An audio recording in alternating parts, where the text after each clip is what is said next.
up here, 33. What? Look. 75 days, I only have 33 staff, and 37, I got 19. It's not good, man. It's not looking that great. Secret to making your feline friends happy is a box. Free stuff. Yeah.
Alright, let's check it out. Let's check it out.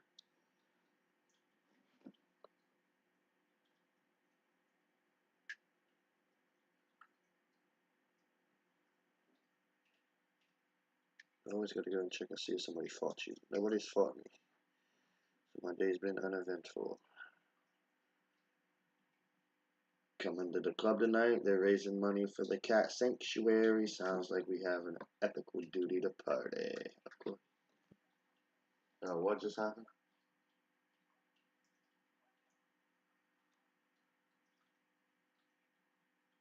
Boom. Jake Saxton.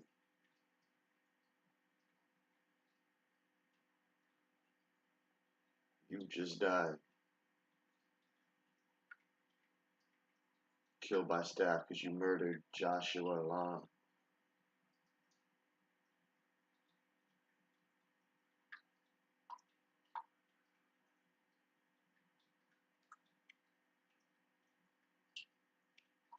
$15 days. Ah, he's a snitch. Man, I didn't know you was a snitch.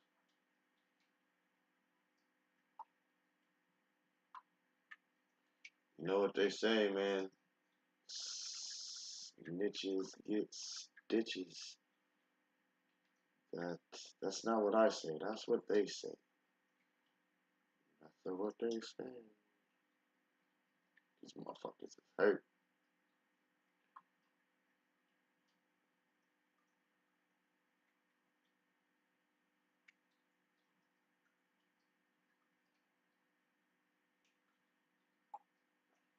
What do I got going on here?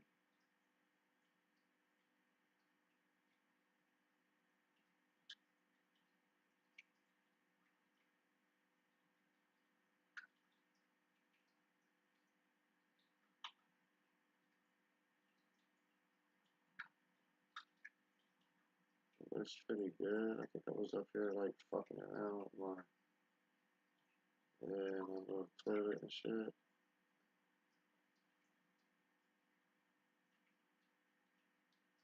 Yeah, they're not getting showers over here.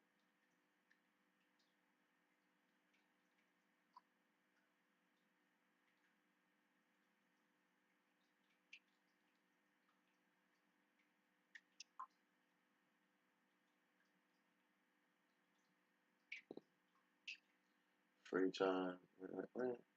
Why do I got somebody that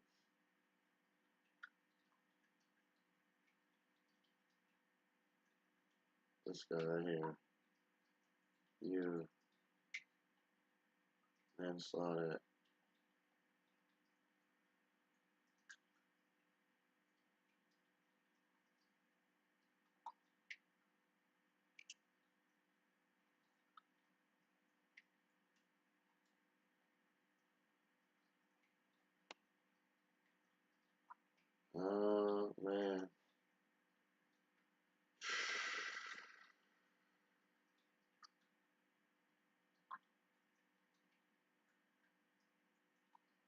gonna go ahead and put you in the other one, bud. Put you in that. Not much choice I got about it.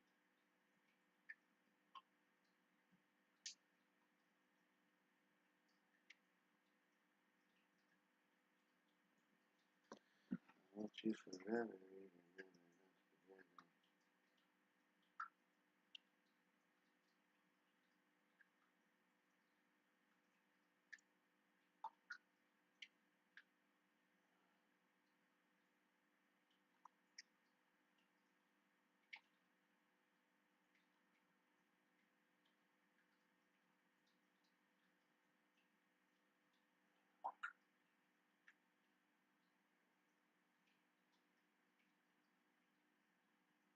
I'll use the cat. Free time.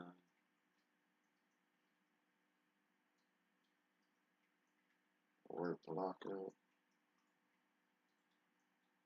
So whoever working, here they are.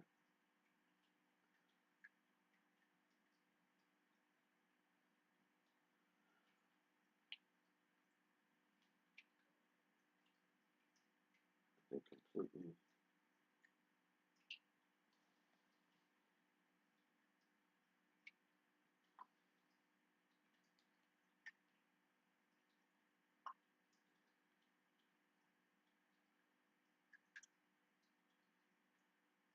Okay, what do we got?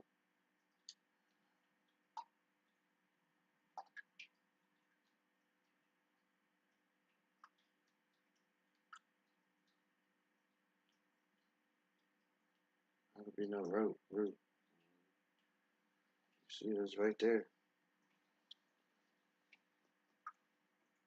I want you forever, even when we're not together. Scars on my body, I can look at you and never say I want you forever, even when we're not together.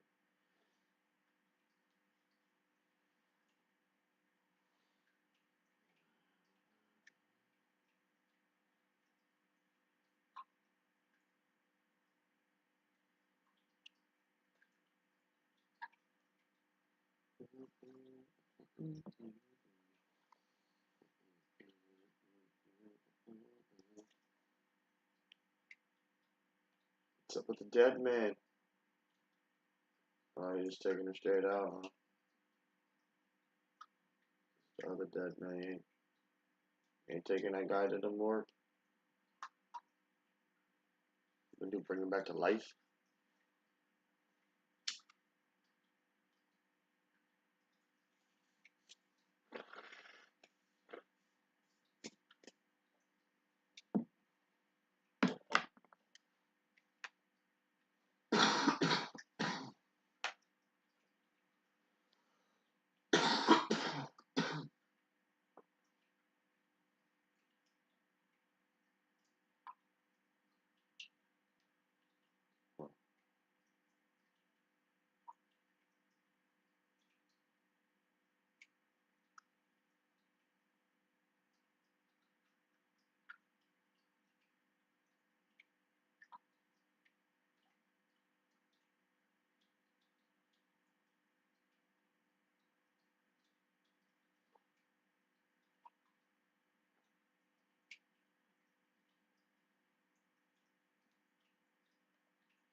Alright, so apparently my nephew is not gonna join me because he's not awake or whatever the fuck. Whatever.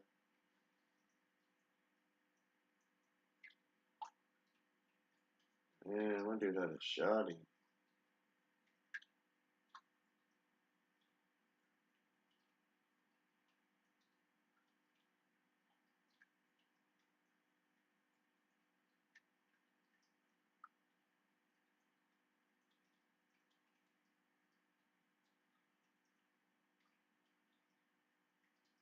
Let's try this a different way.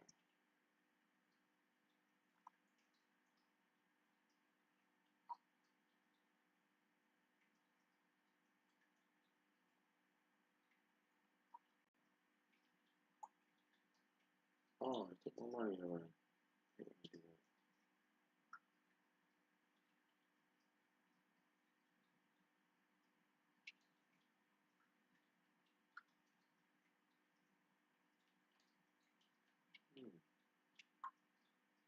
At least I didn't even know it. I needed to check on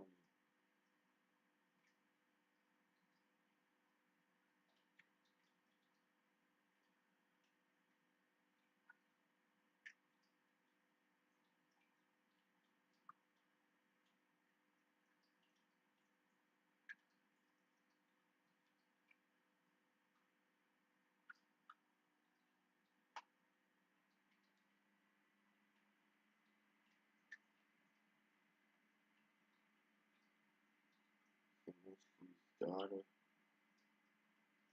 father and daughter. Who's Zelensky, man? How'd you guys get hurt?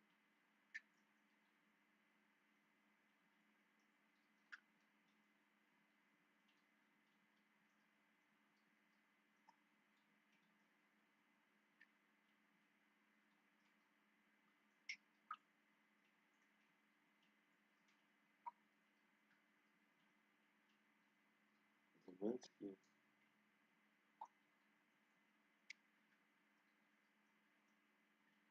Arson.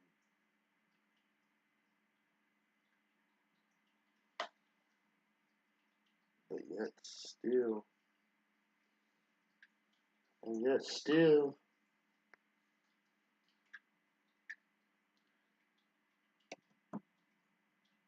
I want you forever, even when we're not together. Song in my head is gonna be stuck in me forever.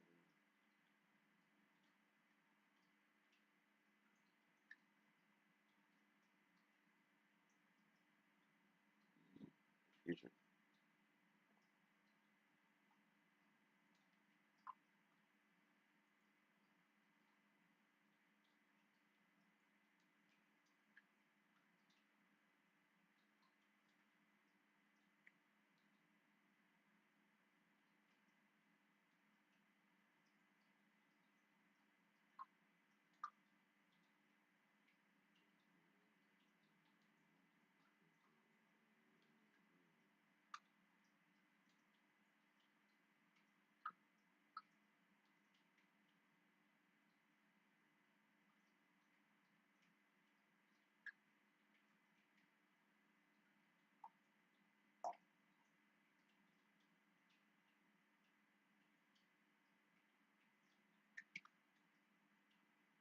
I don't have any money, dumbass.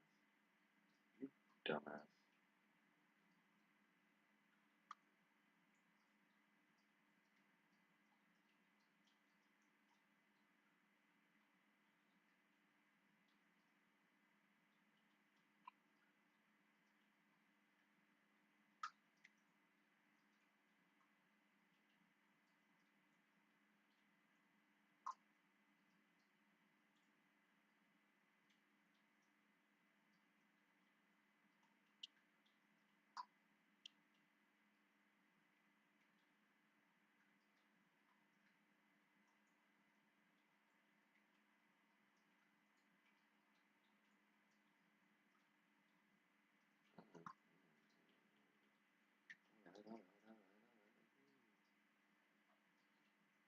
What's colder than cold? Ice cold.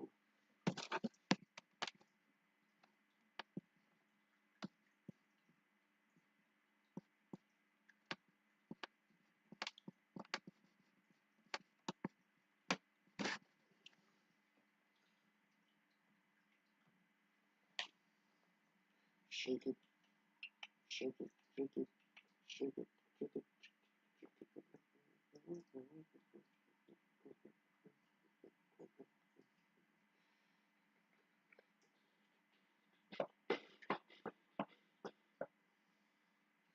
It's actually can't really play music on here, man.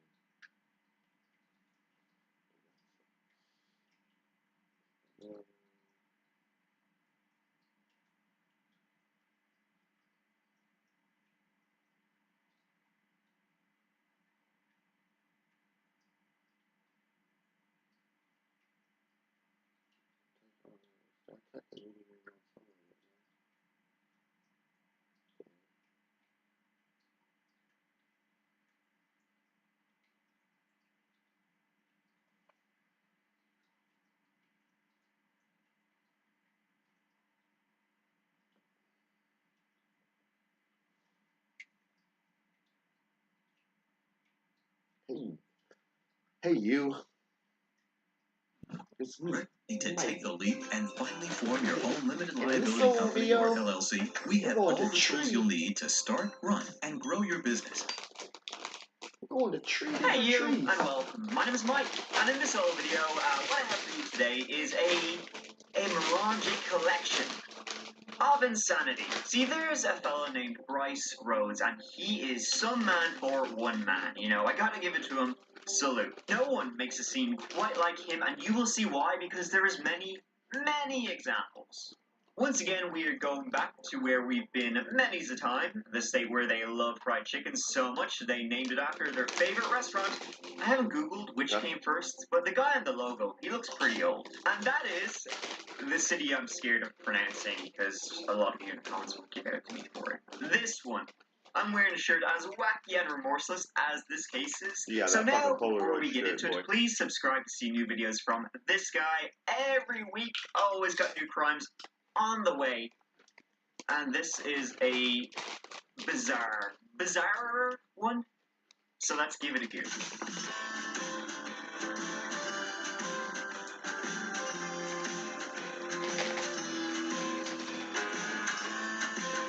In Louisville, our story is beginning in 2016. In the south end of that city, which I'm not naming again for fear of complaints, lies the neighborhood of Beachmont. People say it's nice, it's integrated, it's safe, and it's not too expensive. Happy days! But we're not going there for any of those reasons, so, sorry. No, instead we got a tale of, like, wannabe rap stars, you know, kids just trying to impress, and some pretty heinous actions.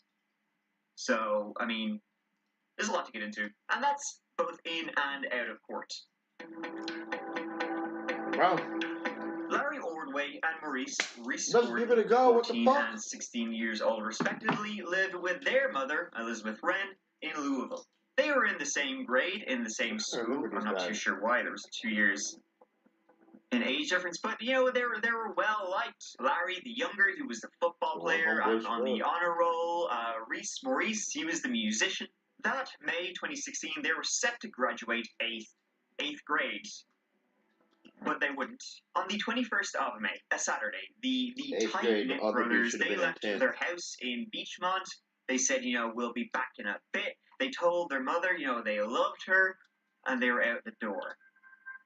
And they would never come back in. Lock the door.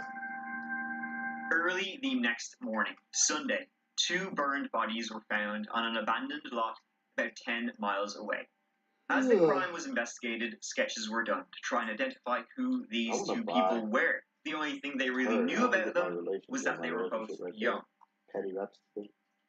Those 2 fellas there, God rest their souls, but they're not familiar to me. I didn't recognize them. No, not at all. It's sad. I have a young son myself. Police say the 2 young men are likely teens. They had kids, you know, didn't get to live a life, you know, and nothing. She's 25. Is that bad. Yeah. Nothing is that bad. Police hope these sketches will help identify the young men. There's no value in life. It's just mind-boggling. It don't make no sense. Police are not saying how or where the 2 teens were killed, only that their bodies were found in this lot. We can only wait. We can only hope and continue to pray. From the scene, the investigators were able to determine that the two victims, the two young victims, they'd been beaten, they had been stabbed, and then they had been burned. But the burning was rather unsuccessful. Soon after, with those sketches released, a teacher at their school would identify them, seeing them on the news. And Elizabeth Wren, their mother, would come forward saying, "Yeah, those are my boys." Extremely tragic, all round that this happened. They were good kids, They just went out one night to be with their friends. How did this happen? Well, Larry and Maurice became friends with, I guess, what would be the definition of wrong crowd. And that wrong crowd included Bryce Rhodes, our star sack of shit. I'm in the trap like Kobe on the court. Call a snack case, but I said fuck court. Call a lean man, cause I need a damn court. See, witnesses saw the two brothers head off with a couple of other people that night, and they were all like these wannabe gangsters. Elizabeth would say in a statement to reporters, "My sons were trying to earn stripes in the blood gang, and they had to put in the work. If they didn't put in work, they were knocked off. And that's why they were knocked off, because they were scared to put in work." That's,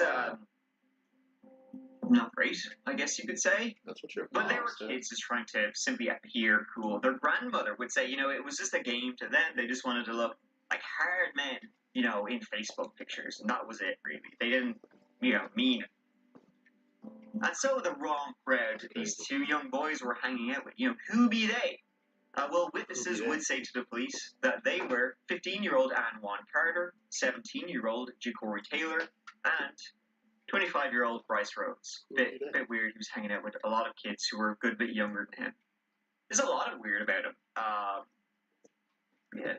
He sounds like quite the predator from what Elizabeth Wren would say about him. Essentially, he would just drive around the neighborhoods picking up kids and, buying them clothes and buying them food and then putting them to work for him. I think that's the definition of a predator. See, one thing you gotta know about Bryce, he didn't want to take part in the rat race with all the other rats. No. He was going straight to the top. How could anyone accomplish such a feat? Well, a rat career, of course. Meet Rambo. I need a Panamera when I grace the streets. Sorta like Jenny, but I don't play for heat. Life is a gamble when I play for keeps. Yeah, I chase dreams, but I ain't sanding me. Self-made on my wrist, so I'm sanding me. Audemars yellow dampers in that bitch on fleek. Cali Plug Tunnel gang, they gon' send them bowls. Ask my dog, I've been breaking down to the mold. He had the music videos, and I guess kids would be impressed by this. They thought he was hardcore and would make them famous, as part of his entourage. That he was the shit.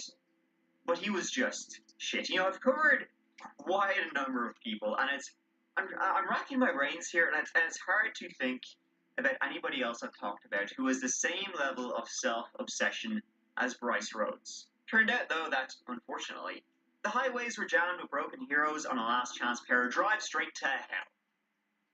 Now, so listen to this, right? When you're on the web, you have no idea who's watching you, who's stalking you, what kind of weirdos you have looking over your shoulder. Well, weirdo, be gone with NordVPN. NordVPN is the online service keeping you safe on the internet. With a single click, your IP address is hidden, and you can be in any country you want to be. Can't access content in your location? Well, not anymore. Or rather, now more. And with my special link, that is NordVPN/thatchapter, you can get a special deal that is just for you. That's a mega discount on a 2-year plan, and also 4 months back free. Well, you and let's not forget to mention NordVPN's threat protection. With threat protection, you are safer than ever before against malicious websites, those dang dirty websites, pop-ups be gone, and trackers, no thank you. And to keep you even more secure, there's NordPass, a password manager that creates unique passwords for you and saves them. So not like me where I use the same password for everything.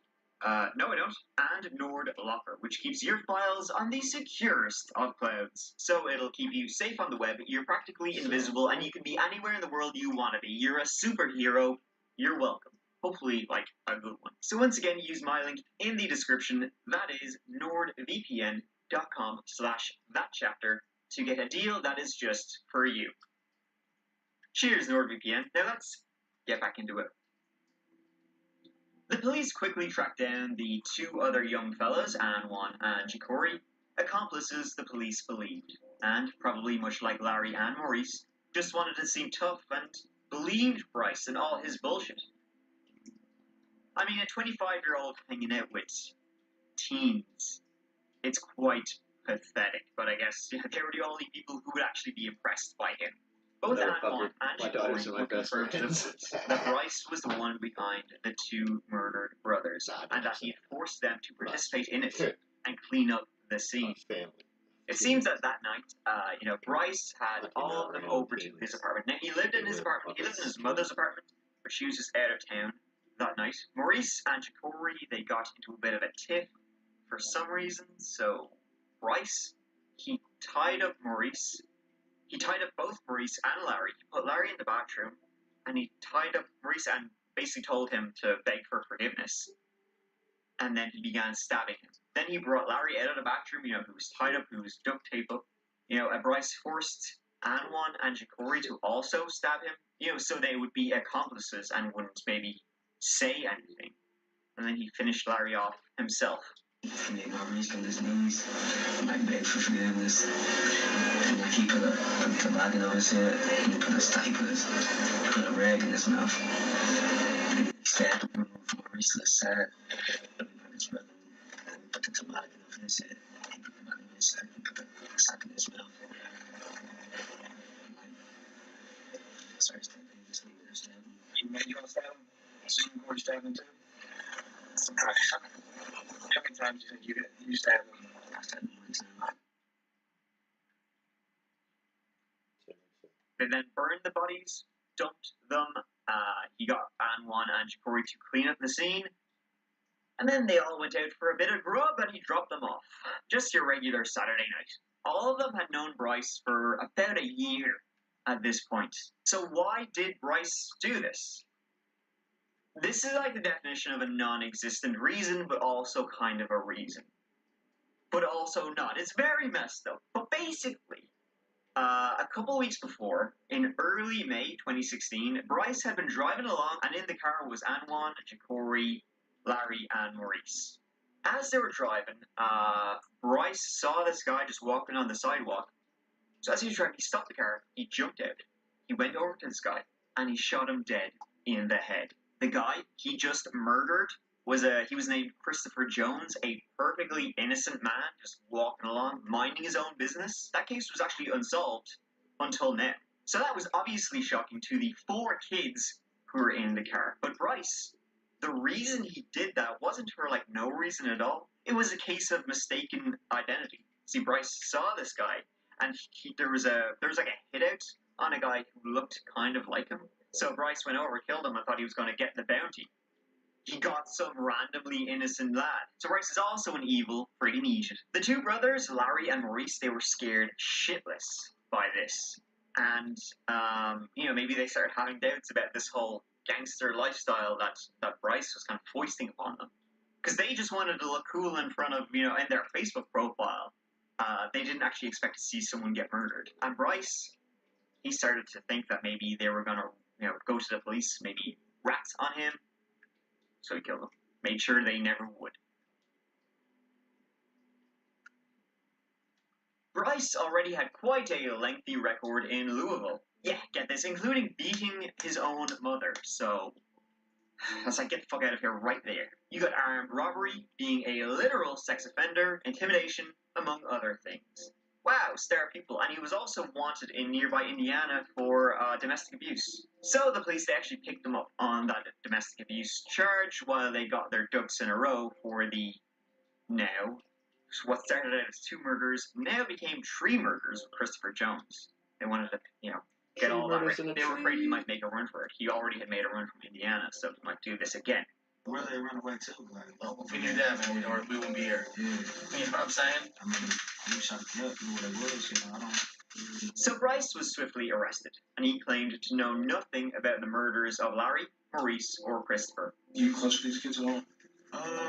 Like cool. We play basketball. I'm cool with a lot of people. Did you hang out with them on a regular basis? That was cool. Yeah, we hung out different times, different times. I need a lawyer, man, if you're going to keep all in my face.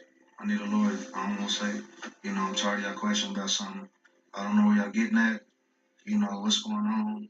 I just need a lawyer. I don't got nothing to do with nothing. If they did run away, I don't know where they're at. I can't help you. I'm hurt. I don't know where they at. Ask their mother. Searching the apartment, Bryce's mother's place, it turned out the kids mama. didn't clean Ask it your very mama. well, and a lot of blood was still discovered. His car also, the one he used to transport the bodies, evidence was found. And witnesses saw Bryce Rhodes, pretty recognizable guy that he is, near where the bodies would be discovered. Later, another young man would also be arrested in connection with the murders of Larry and Maurice, a guy named Tyrone Coleman. He was arrested and charged with murders, but I actually don't know what he did. Was he there, or already how he was involved in it? So this is all kind of a prelude to the insanity of the court proceedings. Buckle up. Proceedings that are still going on, by the way, 6 years later, because Bryce really does not want to go on trial for those 3 murders. Wow. Spit on and threatened. The defense attorney says that is what happened when he told a high-profile murder suspect he'd no longer represent him. But I'm definitely going to speak my mind. Detective Telly and I had no sexual relations. Now I'm talking about you and a prosecutor over a sir. You denied all my motions. Every motion I filed, you didn't deny it. I'm pretty sure I denied the best. Every motion I filed. Are you some type of racist?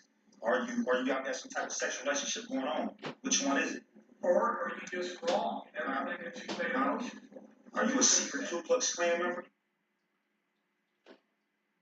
Experience the height of American automotive design, back and better than ever, where luxury and comfort meet versatility and security. Take new roads and get yours today.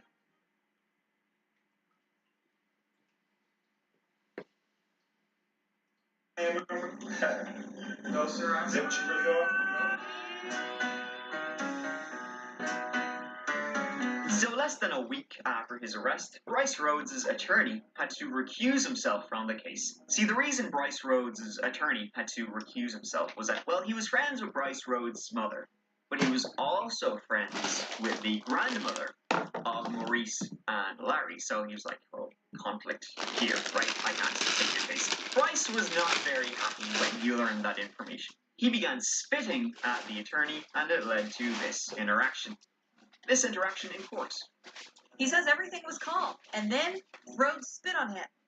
After Rhodes was led into the courtroom in his red jumpsuit, marking his protective custody, McLeod let him know how he felt about being spit on. Nice cheap shot. You a coward. Nice cheap shot. I'll see you when I get out. Next, he attacked an inmate in the jail, saying he would kill them like he did the others. Bryce Rhodes' list of charges keeps getting longer. He'd also spit at the other inmates. Popular guy in jail, no diggity, no doubt. In his next court interaction, he had to wear a spit guard, and he threatened the judge, saying he would find out where she lived. Are you done? Mm-hmm. You've been charged in the 4th degree. I'm going to keep talking because I don't want to have to see you back here for this. What you think that? So you're saying you're going to find out where I'm out? Okay. You've been charged with assault in the 4th degree, minor injury, terroristic threatening in the 3rd degree, with physical contact. New charges. I'm entering a plea of not guilty on your behalf. Would you like me to read the arrest warrant to you? Oh my goodness. That was a threat against the court. I think that I'm asking the county attorney's office to take that into account and consider what to do with that. He got further charges for that, saying, I'll see you when I'm out. It's not a good idea, I think, to do that when you're already up for 3 murders. He continued to be a model inmate, trying to attack officers and breaking shit.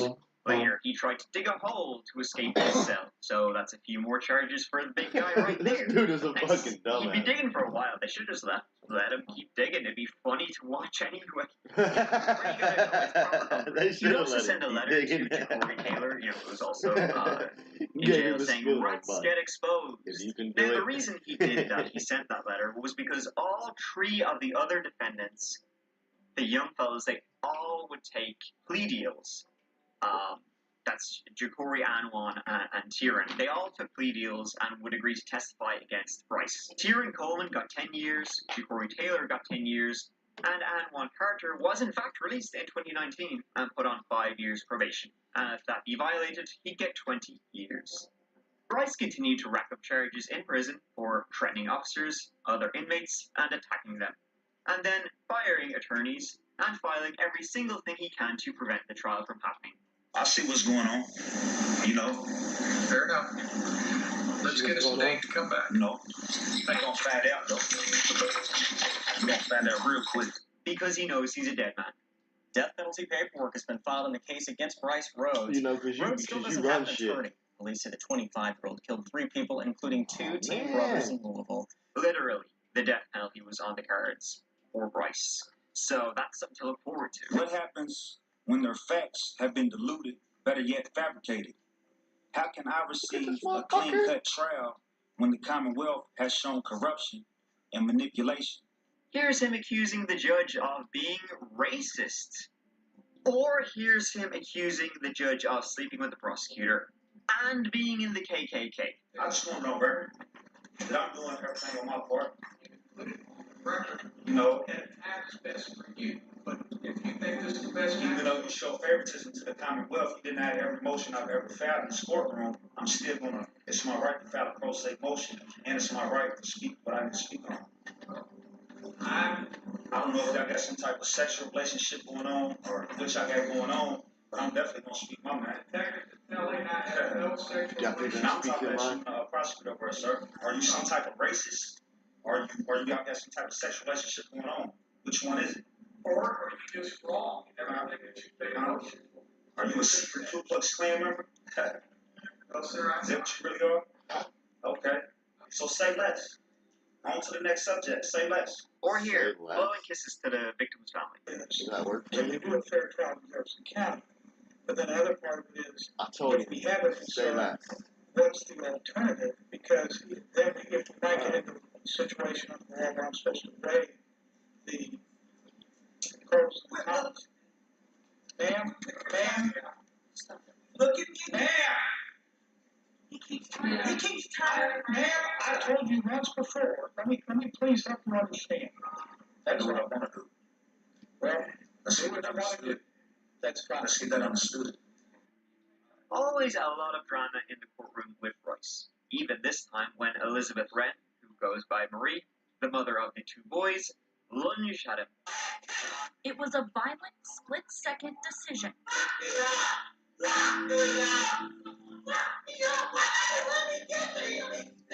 This entire song and dance has gone on for 6 years. The most recent trial was supposed to happen in January 2022, but the judge ordered a competency evaluation for him. He's pretending to be crazy, but maybe he's so crazy he's actually crazy. But no, I don't think that's true. He's completely playing the system. It's honestly impressive, the amount of money he's costing the state of Kentucky. The amount of time and money that has been wasted over the half-decade is astounding. Bryce is laughing his hole off in his cell. He's having a great time. Will he ever even get the death penalty? I mean, he's done such a good job of dodging it. It's like his entire plan is to be as annoying as possible, so that they'll just be like, here, this, I can't do this anymore. Get out. Just get out. But then on the other hand, it kind of makes them probably want to nail him even more, just to, like, prove a point. His trial will most likely be next year in 2023. That's if there aren't more delays, which there probably will be. God bless his attorneys, is all I have to say. So say less. On to the next subject. Say less. Oh yeah. Oh, geez, since you run shit, let me say less. Thank you so much for watching. I really appreciate you being here with me. I hope you found this story as wacky and crazy as I did, which is why I wanted to show it to you. Here, listen, I'll see you as always real soon in the next old video. But until then, you know it. Take care of each other. Take care of yourselves. Because I love you. Mike out.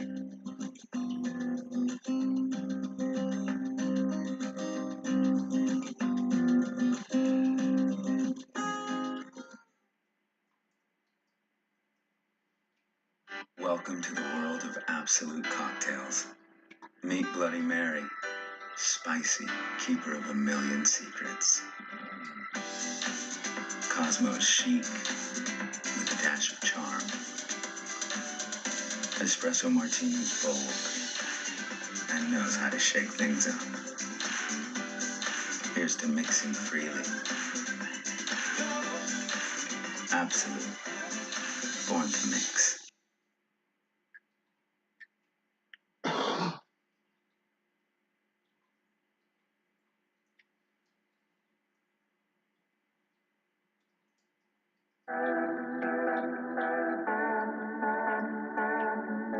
Hey you, and welcome. My name is Mike, and in this old video, we're going somewhere. That somewhere is Bardstown, Kentucky. Now, this is a story I talked about it a couple of years ago, but it's one I barely scratched the surface of. I want to do a proper deep dive on this story because you know what it is? It's full of guano, lads, let me tell you. From 2013 to 2016, every year something happens. But what are the links? Well, they're all unsolved, you know, which is about like, alright, here, lads, come on, wake up, wait time. So we don't actually know. But what we do know is that there is something ugly in the most beautiful small town in America, according to Rand McNally in USA Today. So let's get into it. Now.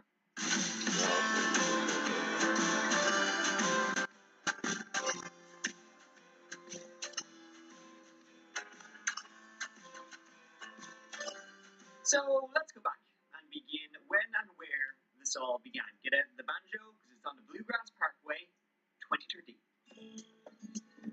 The Bluegrass Parkway runs from Elizabethtown to Lexington, Kentucky, and right smack dab in the middle lies Bardstown. Bardstown is all about the bourbon, sipping the good stuff, you know yourself.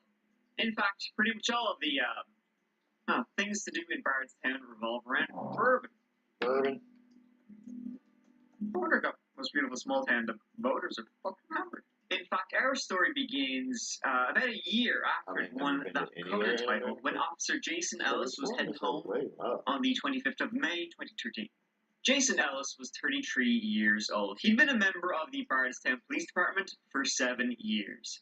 He was like a Top Gun officer guy. He'd won awards, was Officer of the Year in 2008, and he was the police department's only canine officer.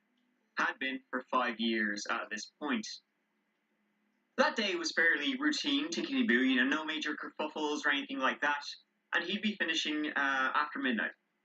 He finished up his shift at 1:59 a.m. after one final rest when the guy became disorderly.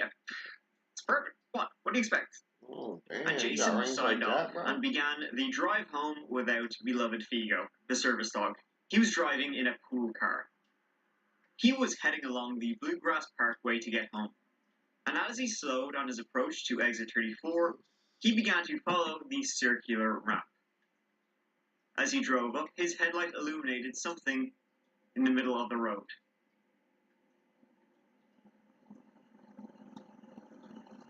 What it was cut tree limbs blocking the road. He pulled over, turned on the overhead lights to warn anyone following him up the ramp, and then popped out to clear the tree limbs. Maybe it was just kids or something, you know, but this could have caused a serious accident. It wasn't kids. It was there for him.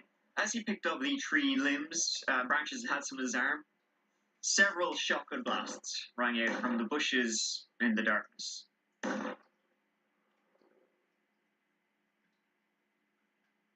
Jason was struck multiple times. The arm, the head, the face. He didn't have a chance. He didn't have time to grab his own weapon. About 5 minutes later, someone else took the same exit, and the police were alerted. Hello? 8 hours later, he was like, nope, I sure didn't. Officer Neal? Sure didn't. You need to give us a location. Bluefield Road by the wire. There's been a tree limb or something. Officer Neal, please emergency.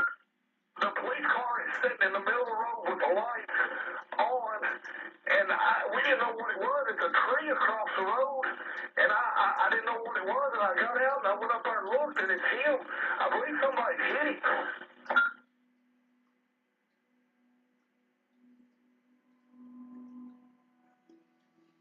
Jason Ellis, who was married with 2 kids, had been killed instantly. His murder was it was a big deal. He was the first officer of the Bardstown Police Department ever killed in the line of duty. and he'd been ambushed.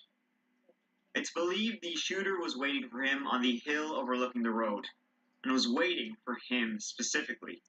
This was someone that knew his route. Someone planned this. Someone planned this, and someone planned to shoot somebody at that spot, at that location, at that time. It makes you mad. It's an eye for an eye. You kill one of my guys, I'm not going to rest till I have you in cuffs or on the front side of a weapon. And I mean that. Easy killer. Easy killer. Like, even the tree that blocked the road, that was, like, the tree wasn't indigenous to the area. Somebody cut the tree up and brought it there. This was, like, meticulously planned by someone who knew his route home and exactly what time he'd be taking it at, you know. But who or whom? I don't know. So, why? Well, I mean, again, theories, but it's largely, well, it's thought that there was probably more than one person involved that night. The medical examiner said some wounds were from a distant range, others from an intermediate. But then again, it could have been, you know, one shooter advancing. There have never really been any strong leads, that we know of anyway. Jason, he had no secrets. Well, then again, we wouldn't know if he did. But he wasn't involved in, like, secrets. Yeah. anything that you would imagine someone who would end up facing the business end of a shotgun would be involved. He was clean. He was squeaky clean. He had no dark ties or anything like that. He was just a regular guy, a bit of a goopster that liked to turn up the giggle meter. But Jason was involved, in drug enforcement. He was the sole canine officer in that police department, so, well, you can see why some people would want him gone. Some pointed towards the BNG, that's the Bardstown Money Gang, who trafficked drugs, though others think they're, they're kids who wanted to look hard and actually wanted the credit, for being cop killers. One thing is that the words, a degree of tactical precision, were used, which is like not someone, popping off shots. We're talking military or police training. Probably more than one, possibly someone he knew. I mean, they must have known him if they knew his route, or knew somebody who knew him. The Kentucky State Police would take over the investigation, and over the years, a reward of $200,000 would be offered for information, but it wouldn't be taken. In the early morning hours of May 25th, 2013, Officer Jason Ellis, a 7-year veteran of the Bardstown Police Department, having just completed his shift, was returning home to his wife and 2 children. If you have any information in regard to the events on or leading up to the night of May 25th involving the murder of Officer Jason Ellis, please contact the Kentucky State Police Post 4 at area code 270-766. There were tips, but none ever really panned out, or even seemed, too plausible. Just didn't make sense. So that takes... Bring it, bitch.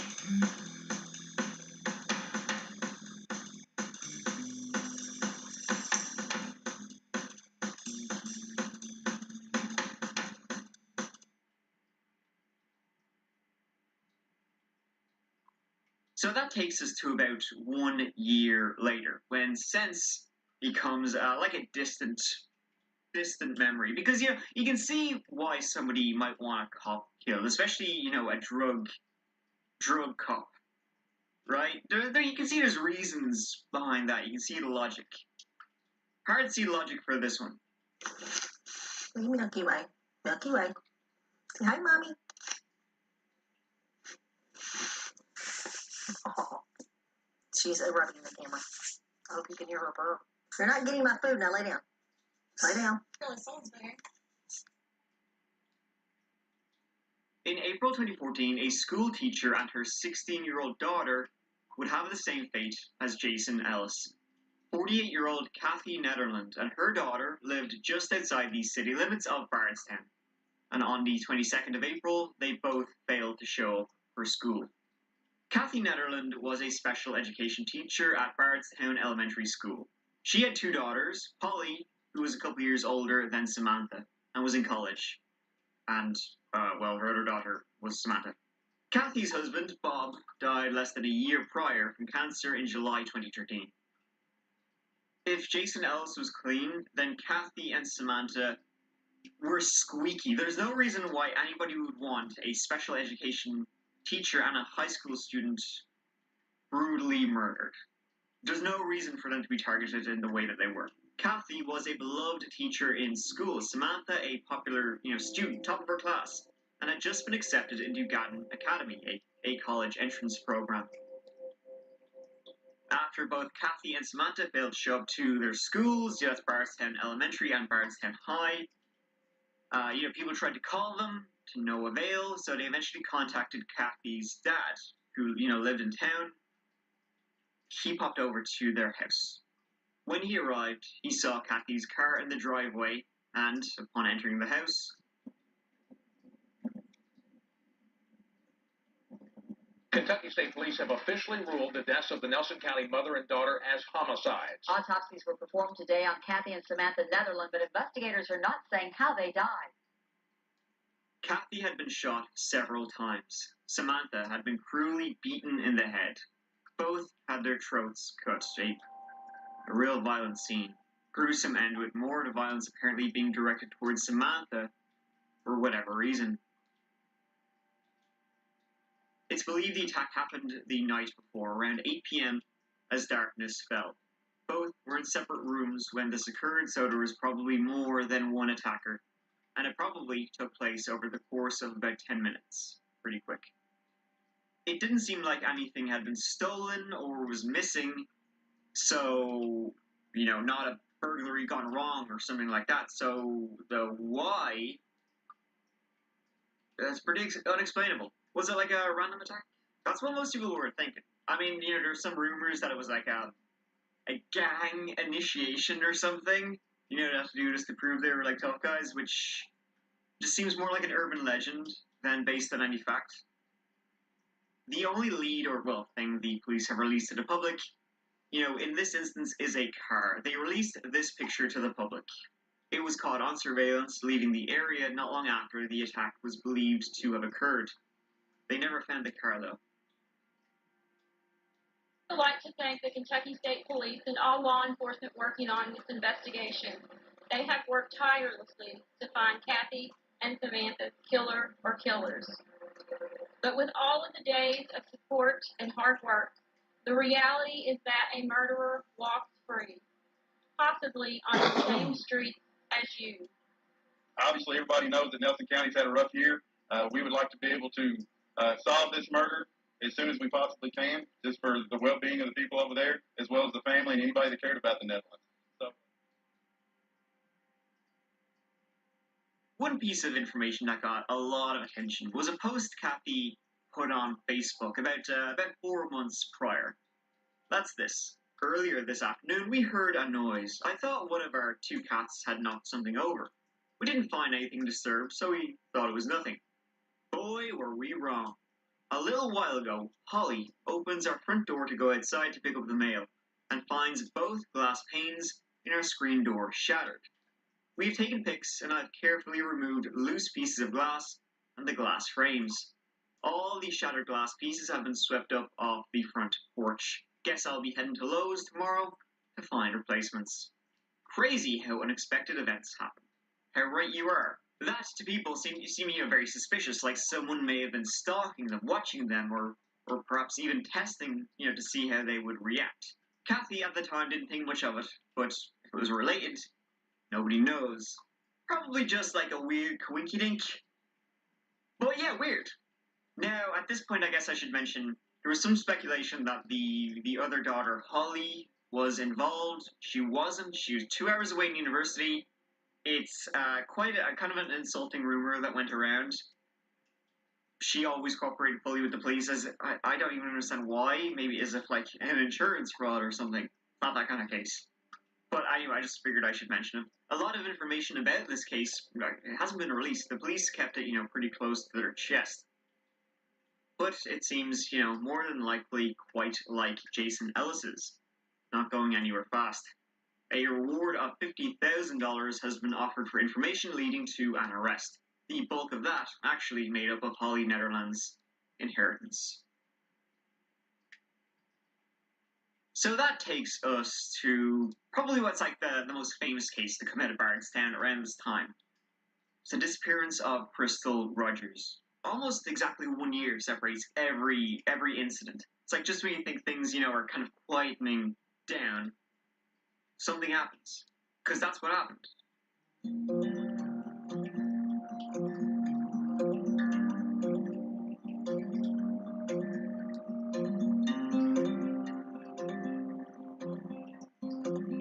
On the 5th of July 2015, Crystal Rogers' car was found abandoned along, you guessed it, the Bluegrass Parkway.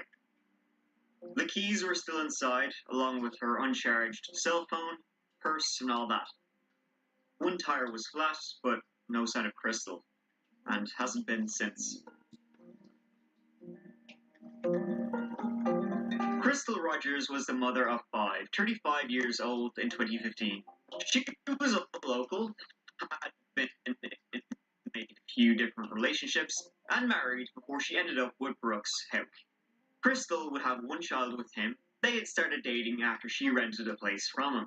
Brooks was a polite, mannerly fella, and he'd owned a number of properties in the area. His family were doing well enough.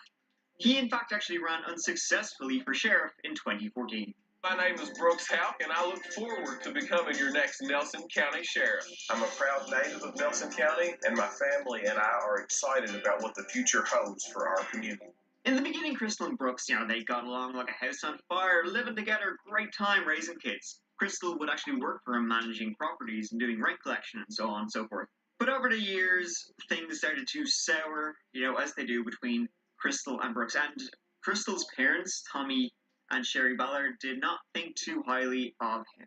It seemed their relationship started to become stressed, fractured. Crystal mentioned that she might want to leave Brooks. And this all takes us to the weekend of the 4th of July, 2014.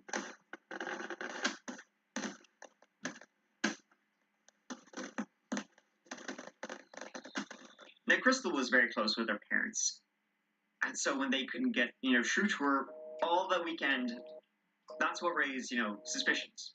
So they kept trying to, get through to her, and other family members, did as well. Everybody was trying to get through to her. And when they couldn't, they eventually got in touch with Brooks. Brooks told them that she's just gone. She's gone. I don't know where she's gone. She left me. That old one. He said she upped and left in the middle of the night, leaving the kids with him. That was a bit like, yeah, alright, try again. Because she would never leave her kids. Ever. That was on the 5th of July, the same day Crystal's mother reported her missing. And also that same day her car was found along the Bluegrass Parkway. Her family immediately began searching the area even before the police did. Interestingly, when the police did get out there, and, were having a go, the police dogs found no sense of Crystal. The iPhone 14 Pro Max's battery test is finally here, where it's going head-to-head against its biggest competitor in the Galaxy S22 Ultra. Taking a look at the spec sheets, the Galaxy has some clear advantages. It's got the way bigger battery at 5,000 mAh compared to the iPhone's even smaller than last year's 4,323 mAh. And while the iPhone 14 Pro Max's new display can technically ramp itself down to a refresh rate as low as 1 Hz, unlike the Galaxy, this seems to only apply to its always-on display mode, with regular use still limited to a minimum of 10 Hz. Of course, Apple's always been able to get more out of its specs than its competitors, with last year of Crystal at all. The family of a Bardstown woman reported missing on Sunday is searching, sunshine through the rain. Many members of Rogers' family are searching numerous locations in Nelson County looking for her. We were down there in the rain and everything. It's muddy, it's nasty, but any tip we can get where to look, we're just pulling straws as to where to go. We'll go anywhere. Anybody has any leads, anything, just call us, we'll be there. But she got little kids, and they miss their mama. The police immediately zoned in on Brooks Hauk, who, weird, didn't take part in the searches at all either. Now, Brooks Hauk has a brother, Nick Hauk, who was a member of the Bardstown Police Department, and he had been on the same shift as Jason Ellis. he wasn't too interested in these searches either. The last, well, that we know of, is that on the 3rd of July, Crystal texted a friend saying she was happy that she would have some alone time with Brooks. She had gotten a babysitter. The last she was seen was on CCTV in the local supermarket.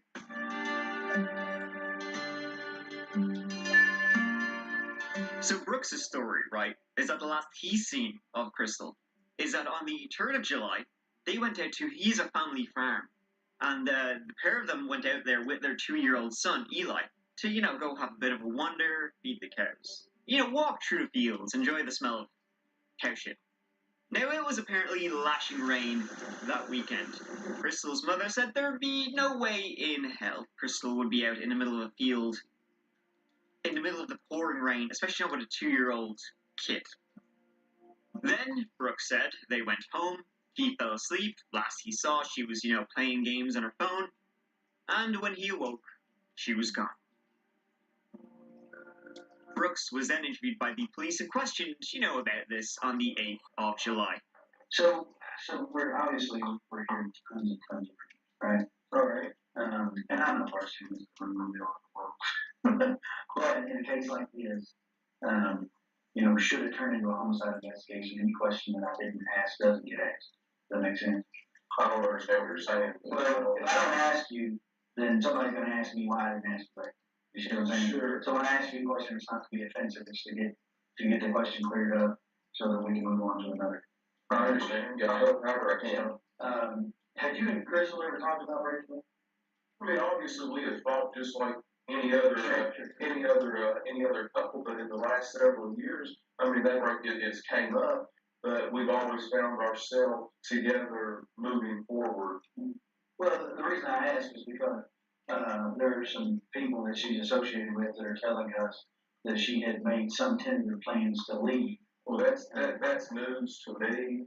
There, on the phone records, there appears to be a phone call around midnight. It was a pretty short phone conversation. It's the only reason I asked. Kind of unusual to get a 13-second phone conversation at midnight. It is for me. It may not be for you. Yeah, look at my phone. I don't remember that. I remember getting a phone call on the way home. So you go to bed, she stays up. What's she doing? She's just on her phone. And so when you wake up, he's there, but Crystal's not. She's not. Okay. And so did you try to call her or? Yes, I noticed that she wasn't there. I didn't know exactly what to think. I don't know what time I called her. Yes, I called her.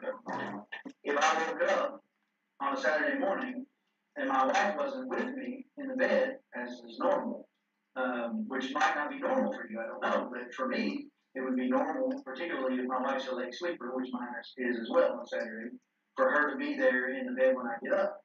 So if she were not, probably the first thing I would do would be to call her to find out where she was. But what you're not aware, what you're missing is a lot of times that her and Brooke, her sister, or Sabrina, a lot of these girls that they do all these, they go out and do stuff. Sometimes they do these, this is going to be embarrassing for me to talk to you about, but I'm wanting to get everything cleared up as quickly as I can. They do these fantasy parties. All these girls get together. They talk about and do whatever. And it's not uncommon for them, when they go out and party, they stay out the better part of the night, if not the whole night. So, and of course, I always have the children, there. Now, they don't take the kids to that. Matter of fact, I take care of some of their other children while they're the ones gone. I'm a man, don't get me wrong. I understand that, white-blooded American male. And there's no sense, I'm not telling you anything different, but they do all these parties and order all this stuff. Well, who gets the kids?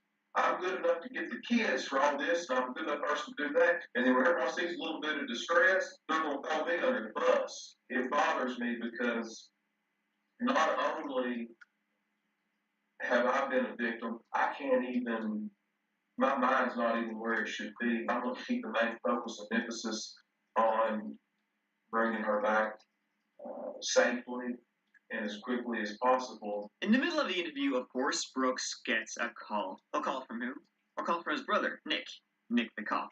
This call, just listen, it seems so scripted, it's kind of funny. Well, okay, so I guess where I go from here, we're still getting video from different places along that route. Can I get this? Sure.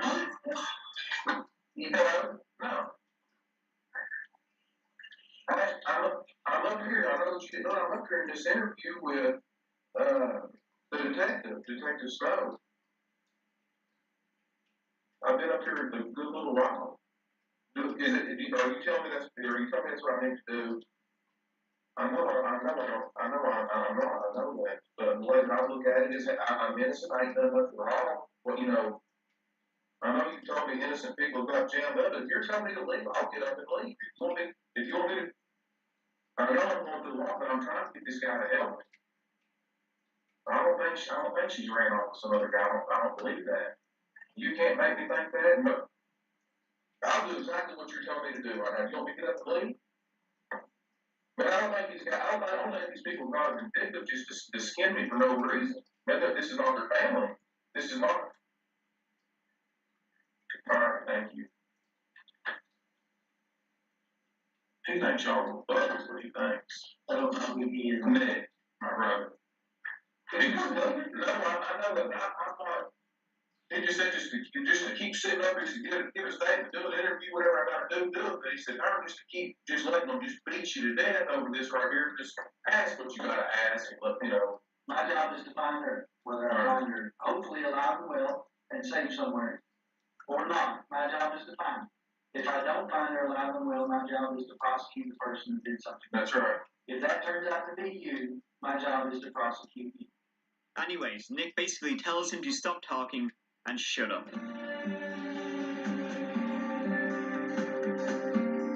Then, after that interview, the brothers, Nick and Brooks, met up. They went out to that farm where Crystal was last seen, apparently. And they stayed out there for a few hours. What they did that evening out on that farm is unknown, but it's definitely thought of as not perfectly normal. This wasn't the first tragedy to affect, Crystal's family. By the way, her dad's sister, Crystal's aunt, Sherry Ballard Barnes, had been murdered over 30 years before. She disappeared from Bardstown in 1979. She was 7.5 months pregnant. Her husband had wanted a divorce. Her, not so much. Her car was found in Indiana. No sign of Sherry. She was eventually found on a farm, having been shot. Her husband, Eddie Barnes, was charged with her murder in 1982. He didn't want to pay child support, and so he was sentenced to life in prison for what he did. And there was a... Stop building websites the hard way. Bluehost has WordPress power, templates on templates, drag and drop ease, and 24/7 support. So build easy. That's Bluehost, baby. Learn more at bluehost.com.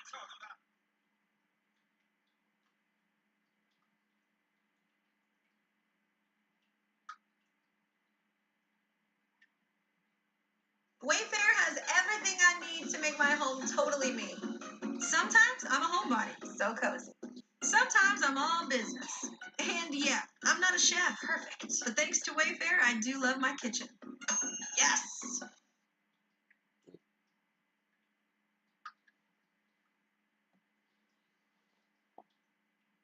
And there was like a few similarities between that and, well, we know what happened to Crystal, but Crystal has never been found. Joining me right now, in addition to her parents, Tom and Sherry Ballard, her boyfriend that she lived with, Brooks Hout, is with us.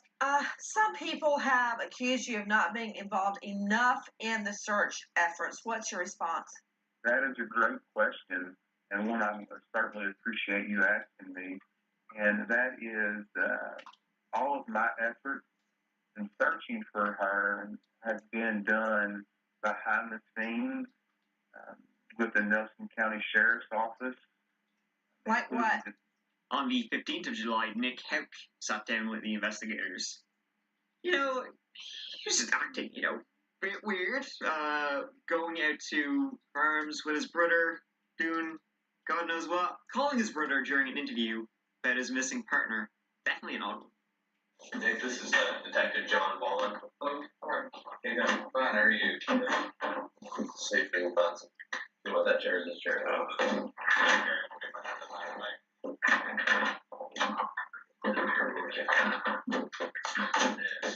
She goes missing on Friday.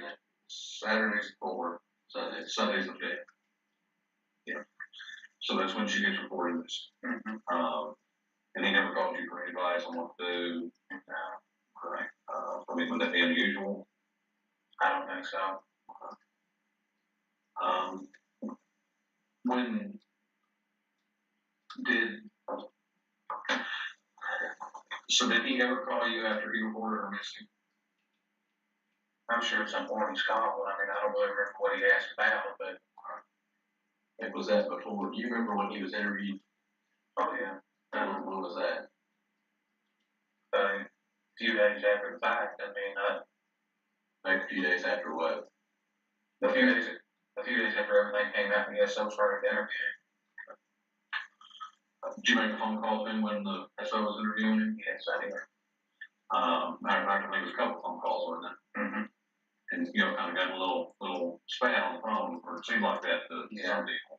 What did you find? Well, just basically, I mean, Bruce is a really cooperative guy, obviously at this point you want to be cooperative, but you also want to protect yourself. And I think in a time like this right here, I mean, obviously you wouldn't be thinking exactly straight. So I just wanted to make sure that he was kind of, protecting himself while he cooperated with law enforcement. So I didn't want him to, it's just easy to get things confused and stuff, and, so. They had a few questions for him, one being, why did he meet his brother after he had his police interview? And why did they go out to the farm?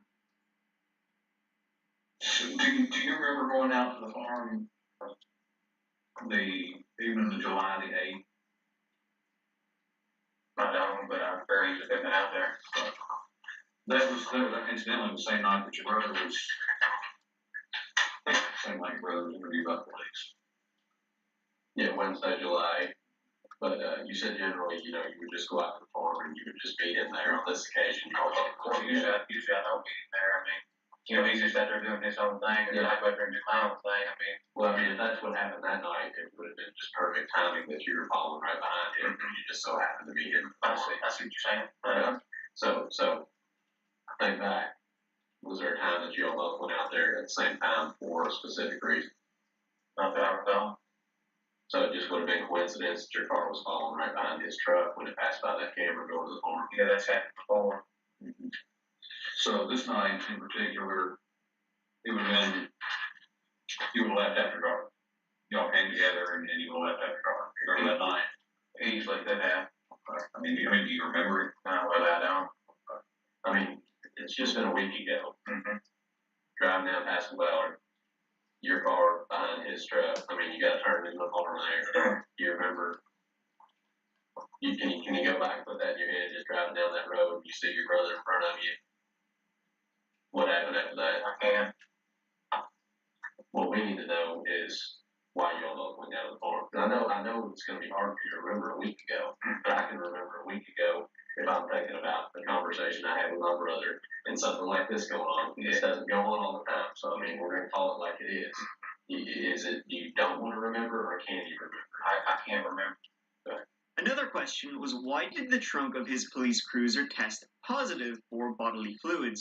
Is there any reason that there be any blood in the trunk of your cruiser? No reason at all. We got some issues. Okay. Have you ever heard of luminol? You ever been in any kind of criminal investigation? Yeah. All right, you know what luminol is used for? To find blood. Okay. Or other bodily fluids. Okay. Why would your trunk look like a Smurf if they sprayed it? Why would it fluoresce? The trunk it look like Chernobyl. There's a couple spots in your trunk in that blanket. I mean, it's lit up like Chernobyl. Why would that? There's not going to be any blood in the trunk. Okay, well, I did not say blood. I'm talking about other bodily fluids. I don't have blood. There shouldn't be any bodily fluids in the trunk. I mean, there's only one way bodily fluids can get into the trunk. That's if a body's nearby, right? That's what I would assume. Okay. Or unless, somebody puked in your trunk or something like that. I don't think that happened. I don't think that's the case. So a big trunk or So why would that be if that blanket, when they looked at it the lab? I've got no explanation for that. I don't have, none whatsoever. Nobody has access to that car but you. You drive it. Did your brother ever call you and say that he'd done something to Crystal? No, he did not. Because here's the case. Case is, you're a police officer, we're police officers. All right, we all know how this job works. You know, I don't believe in coincidence after having this job. I don't know if you still do or not. Not much. I don't. Because you know that when somebody is sitting here talking to us and telling us that everything's a coincidence and we have either physical evidence or video or something to prove that that's not the fact, we kind of stop believing in coincidence. Now, that's the case of where we're at right here. You know, there's too much linking you and him leaving when he leaves the police department, going down the road, both arriving together, both leaving together. There is some reason why you all went out to that farm. Now, I'm not a big, fan of amnesia either, because I've heard that 20 or 30 times a week when I'm talking to people. So I don't believe people just lose their memory. I think people forget what they don't want to talk about. They hide those things. And sometimes it's a good person that does that because they're trying to protect their family or they're trying to protect themselves. But you know what? There's also bad people. I'm big brother. I'm going to try to protect him. At the same time, I mean, I'm not going to cover something like this up for him. I'm just not that kind of guy. And furthermore, I mean, there's no way he had anything to do with this. If something has happened to her, it wasn't because something he did. Again, I know you guys got a job to do. I mean, do it, but I mean, you're wasting time. Well, who else would be responsible for this? I mean, I don't have any names. Even if I did, I mean, what do you think? What do you think happened? I mean, she's a nice looking woman. I don't know if she got out there on the Bluegrass Parkway and somebody abducted her. I don't know what happened. But I know Brooks didn't have anything to do with it. Nick was asked to take a polygraph. He didn't show up for when it was organized, and then he refused to take one until, kind of sort of forced to take one. Why he didn't want to take one is obvious. Well, Nick, I've had a chance to review your charts on that test, that first test, and you did not pass the test. It's pretty clear to me that you haven't completely proved that. And the questions you're having a problem with, that third question was about Crystal. And in particular, the one about whether or not you pursued her. I'm no longer asking you if you do 100% and then greater than 99. What's greater than 99? 100, right? What are the questions? Do you know where Crystal is right now? Are you hiding any information about what happened to Crystal? You didn't tell me the truth on both of those questions. I mean, you're talking crazy. Well, I mean, you're talking crazy. Was that your reverse response to what was going to happen today? Because it sure sounds like it. I don't know what it sounds like. I'm just telling you. You're talking crazy. What's crazy about it? Explain to me. The accusations you're making. Yeah, I'm let saying you know. involved. Absolutely not. Well, none. You already told me that. That's why we did the polygraph. To find out. Well, now we will. I told you what now? You told me before you had nothing to do with it. Right. Yes. Well, now we're past that. Because I've already shown you didn't have to. I don't know what the test. I just showed you. Okay, I just showed it to you. But I'm telling you, I did have. I'm telling you the lie. I mean, I can't make it any. I'm not trying to hurt your feelings. I'm not telling you the truth. Can't argue with this. I've done over 50 hours of trusting when I still don't know what I'm doing. Know what I'm doing. You must have slipped up today. I mean, I don't. What do you think the chances are better that you slipped up than the truth sunk out here that I slipped up? You listen to what I'm saying. I've been 100% truthful. Well, because you're telling me I'm lying and I know I'm not. I know the truth. You know? And I've been 100% honest with you, the grand jury, and everybody else I've spoken to. Here's what I'm getting with you said. Yes, I have. No, yeah. I most definitely have. And if you don't want to believe it, that's your issue. It's not mine. It's not just me. I showed you. Dude, I don't give a goddamn what your fucking computer said. Okay? I think you do. I'm telling you that I have been 100% honest. Is this how you act? Act this way toward the Crystal? Well, somebody, is this how I act toward Crystal? I act toward people that accuse me of lying when I'm not lying. That's how I act. No, I didn't know Crystal. Then why are you getting so? Because you're calling me a fucking liar. That's what you're calling me a liar. Okay? I don't like it when people call me a liar. I'm being 100% truthful with you. Tell me the truth and not what you said. Why can't you? I'm being truthful. Now, polygraphs, of course, should be taken with, a grain of salt. But weird, huh? 2 months later, Nick Houck was suspended. Pick any one of the previously mentioned reasons for that. Big one, though, being the call during the interview. I took the badging gun as one of the. I took his authority and those items when I suspended him. I'm just being generally extremely the opposite of cooperative, uncooperative, I believe the word is. During this entire investigation, a month later, in October, he was fired. At the same time, Brooks was officially listed as a suspect in the disappearance of Crystal Rogers. Safe to say that she's deceased. And you can do that because people have certain ways that they do business. They have to have income. They have to have food. They have to have water. They have to have shelter. They have to have family. Crystal Rogers was extremely close with her family. She has had no contact with her family. Since they named him a suspect, I feel like they're working now, which I always thought the sheriff's department was doing a good job, but it makes me feel a lot better. Where was Crystal, though? These searches continued, you know. I mean, I would say no one knows, but that's not true. Crystal's parents, Tom and Sherry Ballard, never gave up looking. I just hope something comes out of it. You know, I hope it's a new lead we get. We just keep looking. We keep pressing the house to find answers. The investigation continued. Search warrants issued for the farm Crystal was last seen on, and Nick and Brooks' houses. They were also on the lookout for a white Buick, which was seen on the farm, around the time she disappeared. A white Buick that just happened to get sold shortly before the police could get it. Now, no help was actually ever arrested in this case, in the disappearance. In fact, the only person who was arrested was a guy named Danny Singleton. I know I'll be happy when it's over, so we can have some kind of closure. I don't mean that in a bad way, but it's just hard on everybody. Tommy Ballard reluctantly admits knowing he won't see his daughter again alive. Still, he's desperate to find her and bring her home. On Wednesday, the Nelson County Sheriff's Department announced the arrest of Danny Singleton after a grand jury indicted him on 38 counts of perjury. Investigators say Singleton lied early on in the investigation when he was questioned about Roger's disappearance. I hope in a couple of weeks that, they can solve this case. I'm hoping Danny will tell him something if he knows something. He was a longtime friend of Brooks. He was arrested for lying to police about his whereabouts when Crystal disappeared. Not much came out of that, though, and he did 8 months. And so the searches for Crystal would continue until one last event in 2016.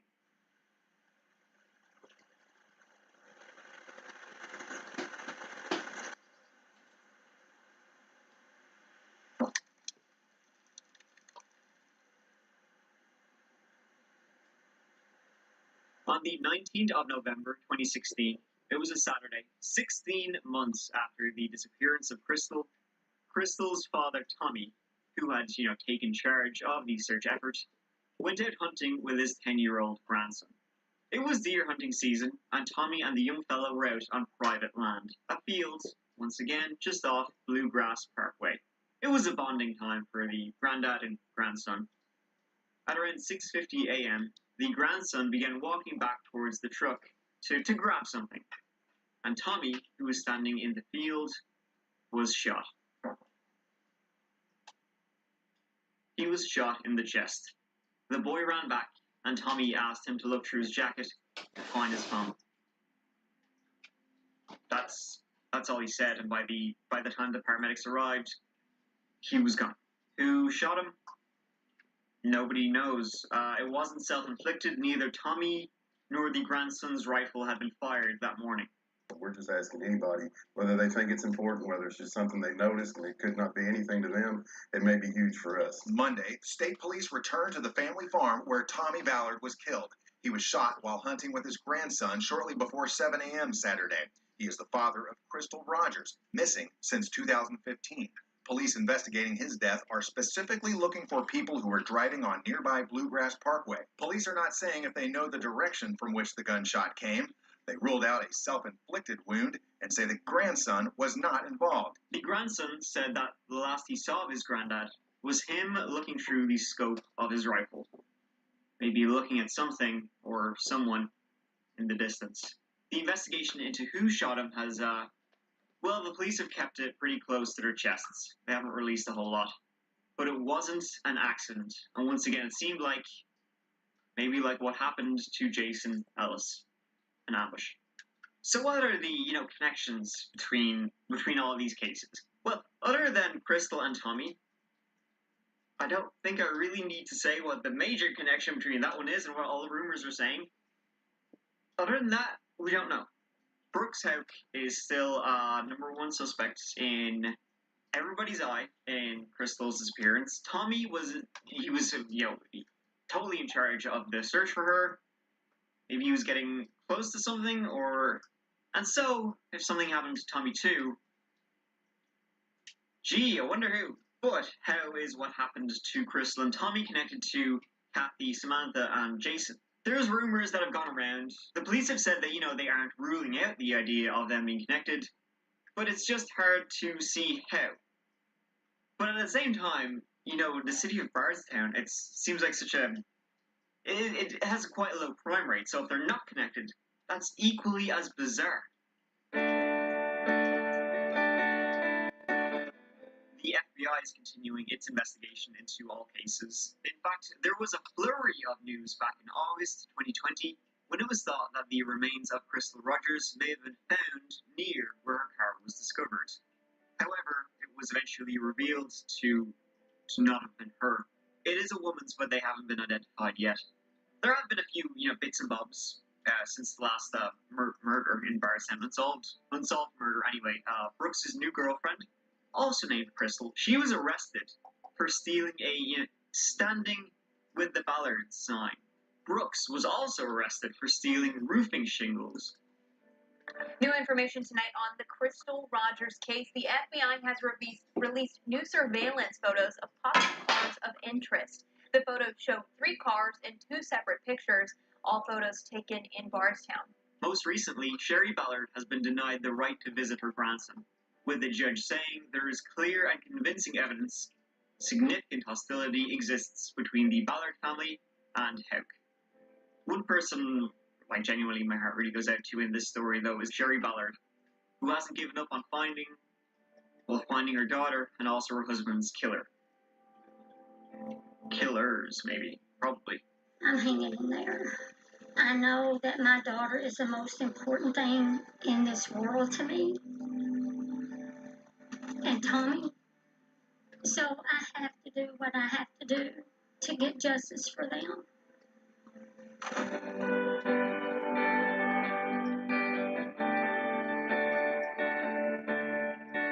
30 is something nasty in Bardstown.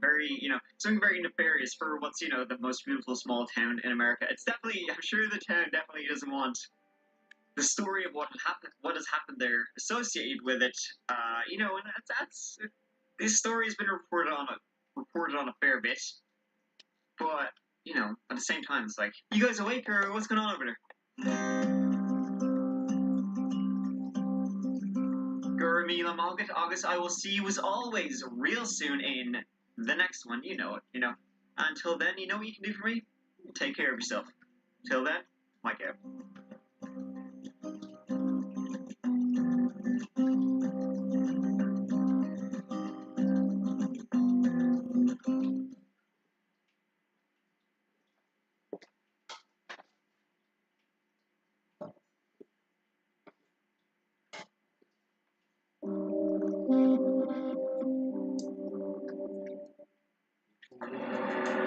A body falls from the night sky. To understand this tragic death, police must follow a winding trail of clues. They struggle to learn whether it was merely an accident or something far more sinister.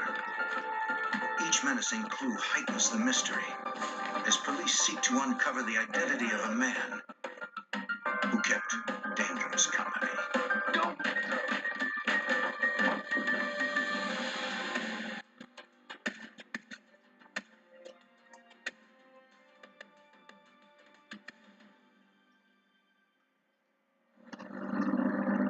In this program, some of the names have been changed. September 10th, 1985, midnight. A plane flies under the radar.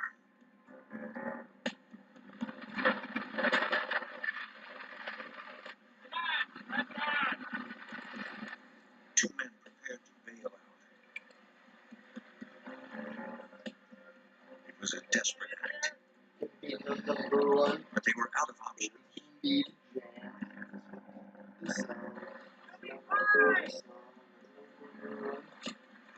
They gonna pay you out, nigga. Alright, alright. They put the plane on autopilot,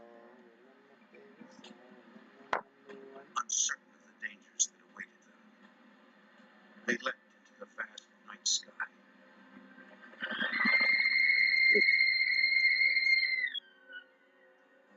The next morning in Knoxville, Tennessee, Sam Reed and his daughter went about their morning routine.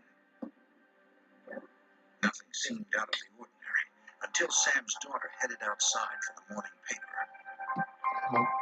I know it. Dad? A man was sprawled on their driveway.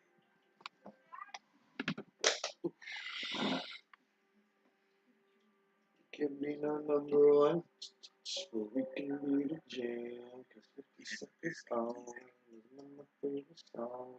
Number one. Sam's daughter called 911. They won't pay you out. Alright. Knoxville Police Lieutenant Jerry Day was The dispatch called us and said we have a dead body and has a parachute attached to it. And it appears this individual has died from a fall.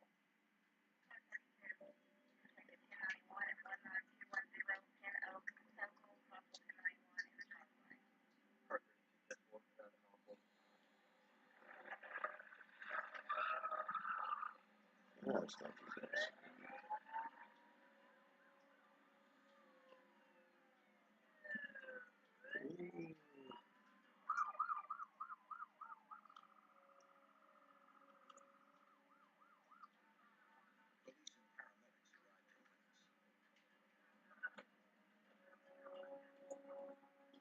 Police and paramedics arrived in minutes. Paramedics confirmed the man was dead.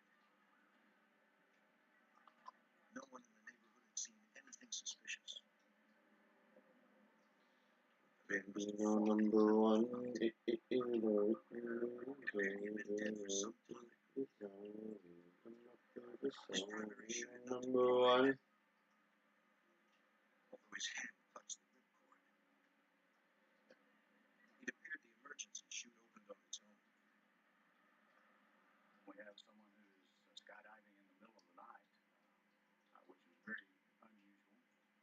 If you do have skydivers, they're usually out in open areas in daylight time. So we knew immediately that we had something that was going to be very unique. Nothing about the situation was what the officers expected, including the condition of the body. What we were expecting from was to find an individual who had massive wounds from impacting the ground. What we found was what appeared to be very minor superficial injuries. We weren't sure why there was such a small amount of injuries in this individual. The officers expected to see a much greater amount of blood. His wounds didn't seem consistent with a violent fall to the ground. There was a cut underneath the chin, the mouth was bleeding, the nose had been bleeding, and the teeth were rearranged as if the jaw had been impacted with something very hard. But beyond that, there were no other outside physical injuries. The officers suspected the victim wasn't from Knoxville. He was wearing very expensive junk clothing, appeared to be things that we would say were high dollar, which you don't normally find on most area skydivers. He was carrying several $1,000s in cash. And we started looking for ID. We found his wallet, and inside the wallet we found a driver's license to Andrew Thornton out of Kentucky, but only to find behind that another Kentucky driver's license with his picture, but with another name. The other name was Andrew Bourbon. Officers had no way of knowing which name, if either, was real. But it was the next discovery that stunned Knoxville police. Inside a large black duffel bag strapped to the victim, investigators found small parcels, each containing what appeared to be a kilo of unprocessed cocaine.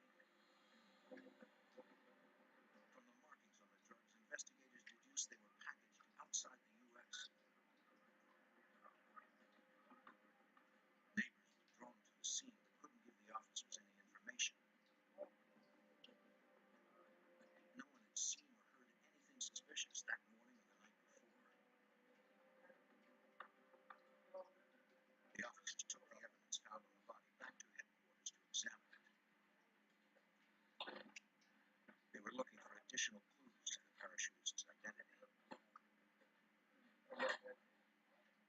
The man was carrying various handguns. We start through the backpack to find a fully loaded semi-automatic 9mm, plus the Derringer, which is the type of a weapon that's going to be used by someone who is either working in a deep cover operation or is a survival, someone who's going to have a backup weapon, which a lot of police officers carry. The guns were sent to the lab for testing. A pair of night vision goggles were even more puzzling. They were only available to the military. There was no serial number used to trace the goggles' origin. He had all kinds of evidence to show that this was a really bad actor, someone who meant to survive whatever situation he found himself in. A notebook contained names and odd groupings of numbers. It appeared to be some kind of numeric code. Detective Day was unsure of its meaning. Inside the bag, investigators also found South African gold Krugerrands. They suspected the man carried gold, so they could No number one, number one. Krugerrands to local currency. Most disturbing to the officers, however, was the discovery of Teflon coating.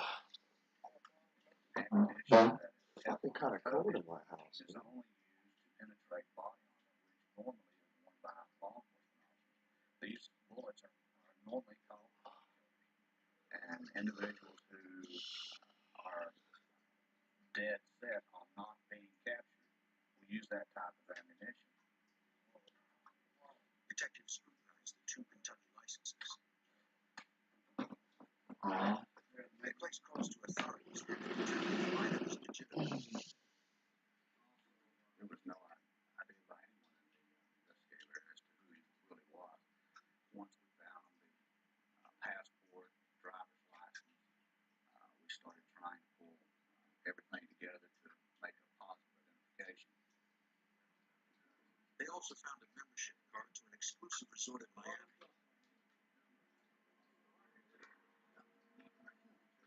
In the dead man's pocket, investigators found a key with some strange numbers on it. Yeah, that's an N number to, that's a tail number off of an aircraft. That's an aircraft key. Detectives weighed the stash of cocaine. We not normally come in contact with 34 kilos of coke, over 80 pounds at one time. Occasionally, we would get involved with cases of pounds, but nothing of this magnitude. The street value of the cocaine was almost $20 million. Too much for a small police department to protect. Fearing their precinct could be targeted by criminals desperate to get their hands on that much cocaine, they called for help. We contacted the Drug Enforcement Administration and told them what we had. We told them we had a large quantity of 70 pounds of cocaine and that we didn't want to keep it in our facility. The DEA had a vault that could secure it. The victim's main parachute hadn't been deployed, but his backup chute was over. Forensic technicians examined the dead man's equipment. They were looking for signs of sabotage. But the equipment appeared to be in perfect working order. It was unclear why the victim's primary chute had been deployed. He appeared to be an individual who knew exactly what he was doing, which made the parachute accident seem somewhat strange. Damn, I do. The officers would have to rely on other Use evidence to that. determine how and why the man died. Technicians examined the gun but found no fingerprints, and gunmetal residue tests came back negative. It had not been fired recently.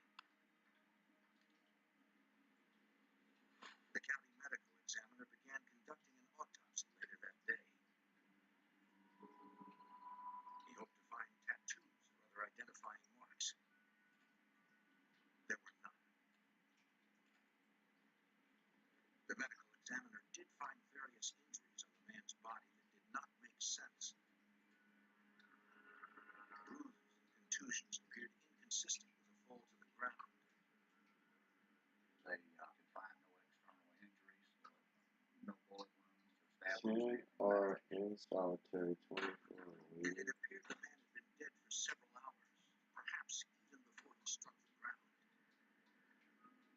According to the preliminary autopsy report, something or someone had hit this man before his fall or in midair. It was looking less and less like an accident and more like murder. While investigators grappled with the puzzling clues, the remarkable tale quickly became the media's lead story enough and across the South. The man was found dead in the driveway in Knoxville. Police are still investigating the circumstances surrounding this bizarre death. Officials ask anyone with any information about him, please contact the Knoxville police. The publicity paid off. A ranger with the U.S. Forest Service in Georgia made a puzzling discovery. A black duffel bag, identical to the ones found near the parachute victim, was snagged in a tree. Another one lay on the ground. The bags contained another 150 kilos of cocaine. Several more duffel bags were found strewn in the Chattahoochee National Forest and in Cherokee County, Georgia, just south of Knoxville. From the location of the drop sites and the amount of cocaine, authorities speculated the drugs had come from somewhere south of the U.S., perhaps Central or South America. Media coverage of the event led investigators to their next big lead.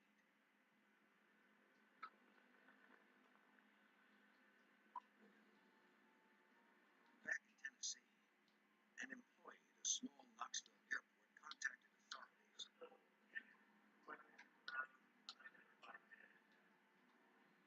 He'd seen the news and had found something he thought was perhaps linked to their case. One of the maintenance men from the airport had discovered a parachute and a reserve chute and a green jumpsuit. The gear had been hidden behind a building. Investigators suspected the gear could have belonged to a second parachutist. Yes, it is. I just found it. He probably survived the jump and hid the chute before he made his getaway.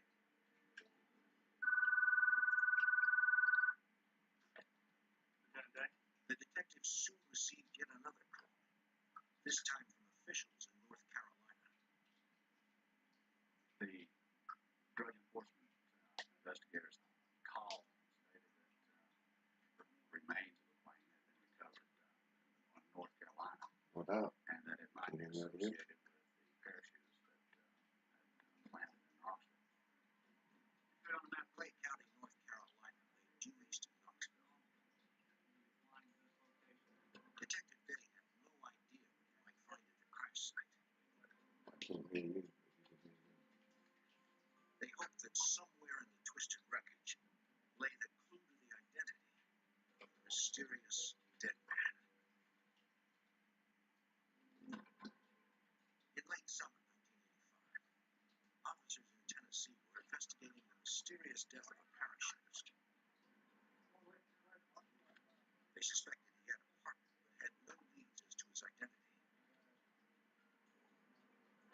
On the dead man's body, investigators found weapons,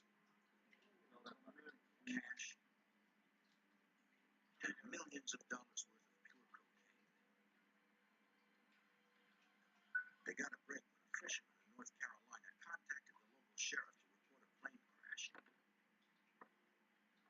The accident occurred on September 11th at around 1 a.m.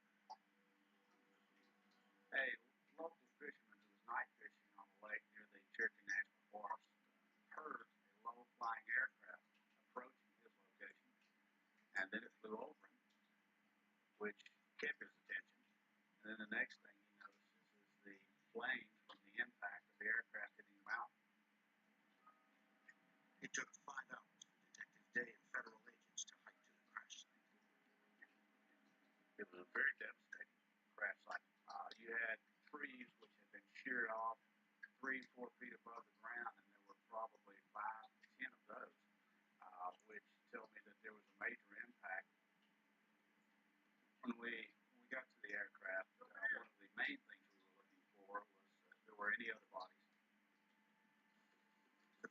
destroyed, but didn't have much burn damage.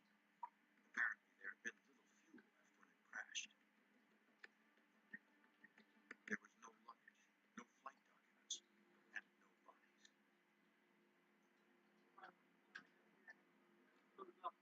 There were even few seats. Most had been ripped out, leaving the cabin hollow.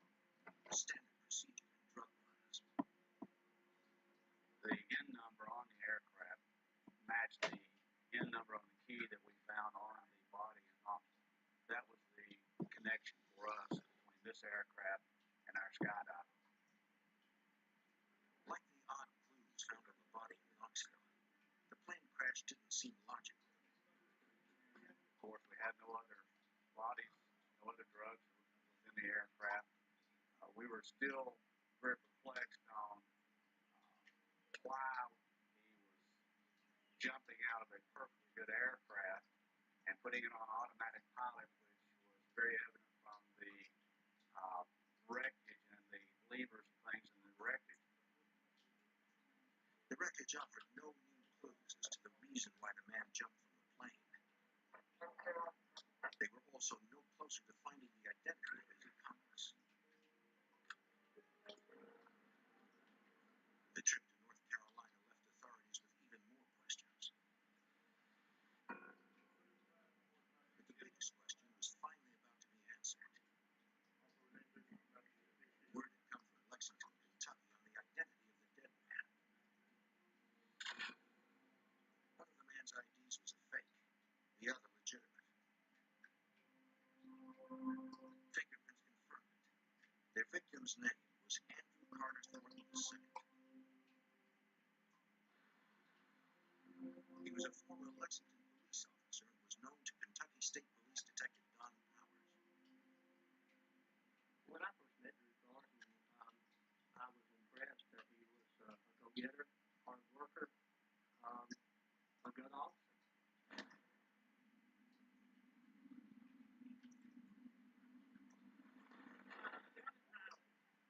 Years earlier, Drew had been a member of the police department's first narcotics squad. The squad found early success cleaning up Lexington's streets, but they soon began to gather some unwanted attention. Their drug busts had become marred by a string of complaints from defendants about their treatment at the hands of the police. I was aware in the mid-70s of certain problems that were occurring within the Lexington Police Department. There had begun to be all kinds of rumors about how their drug unit was operating, some of the strong-arm tactics. Growing allegations against the narc squad also attracted the attention of the FBI. Special Agent Jim Huggins. They were kind of a rogue group that pretty much skirted the law. Oh, you on the mic or what? Enforcing drug laws around the University of Kentucky campus and the Lexington community. They were allegedly involved in planting drugs on suspects, stealing drugs out of evidence lockers and reselling them and this sort of activity. Thornton and his crew were moved to other positions. The FBI learned it came too late. Drew Thornton and his friends had made many contacts within the drug world. The more we got into it, the more people started to surface, and then it's almost like a web that started expanding. Different crimes, different people, different states, different countries. The Kentucky State Police, or the FBI, opened investigations into the activities of Drew Thornton. They learned he had partnered with a friend of his, Frank Barkley, and opened a security business. Barkley was another Drew Thornton type guy, very smart, very impressive, and these guys, Thornton and Barkley, had put all those talents to good use. There's no telling what they could have done, but unfortunately they decided to go the other way.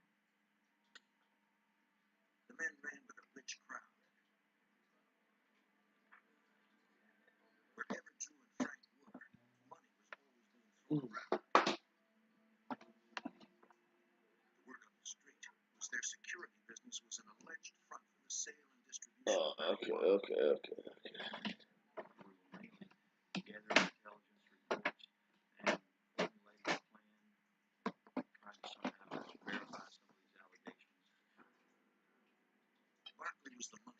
what's up? Weirdo, you got me on these fucking headphones, talking to nobody.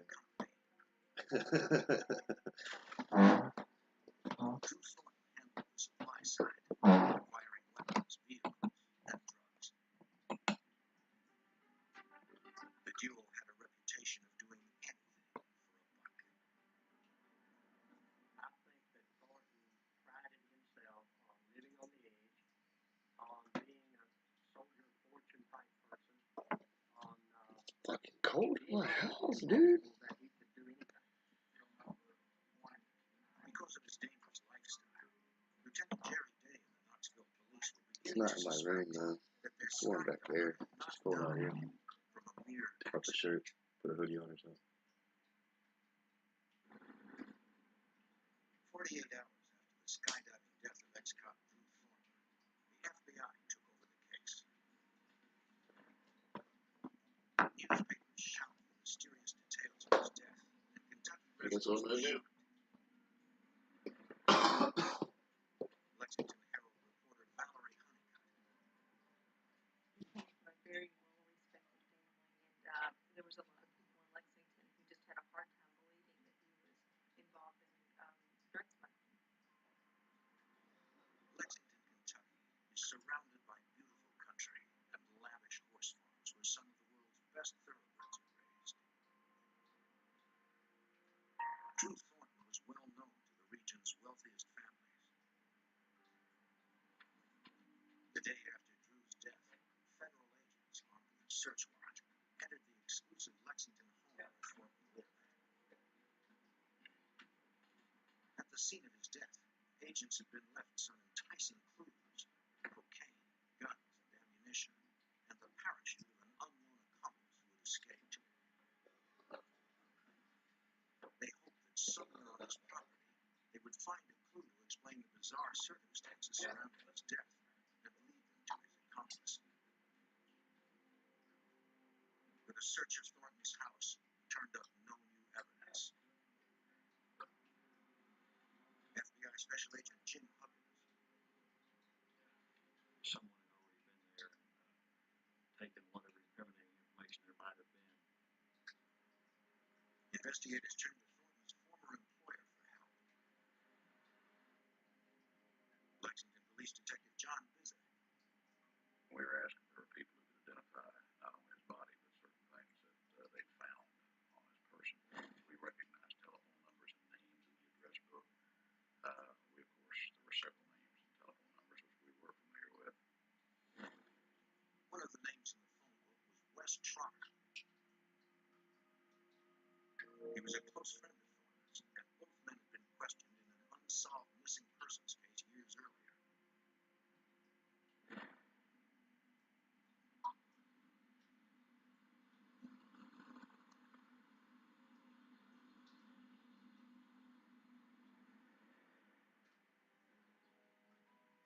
Socialite Amanda Finley left her parents' home on January 25th, 1977 for a routine appointment.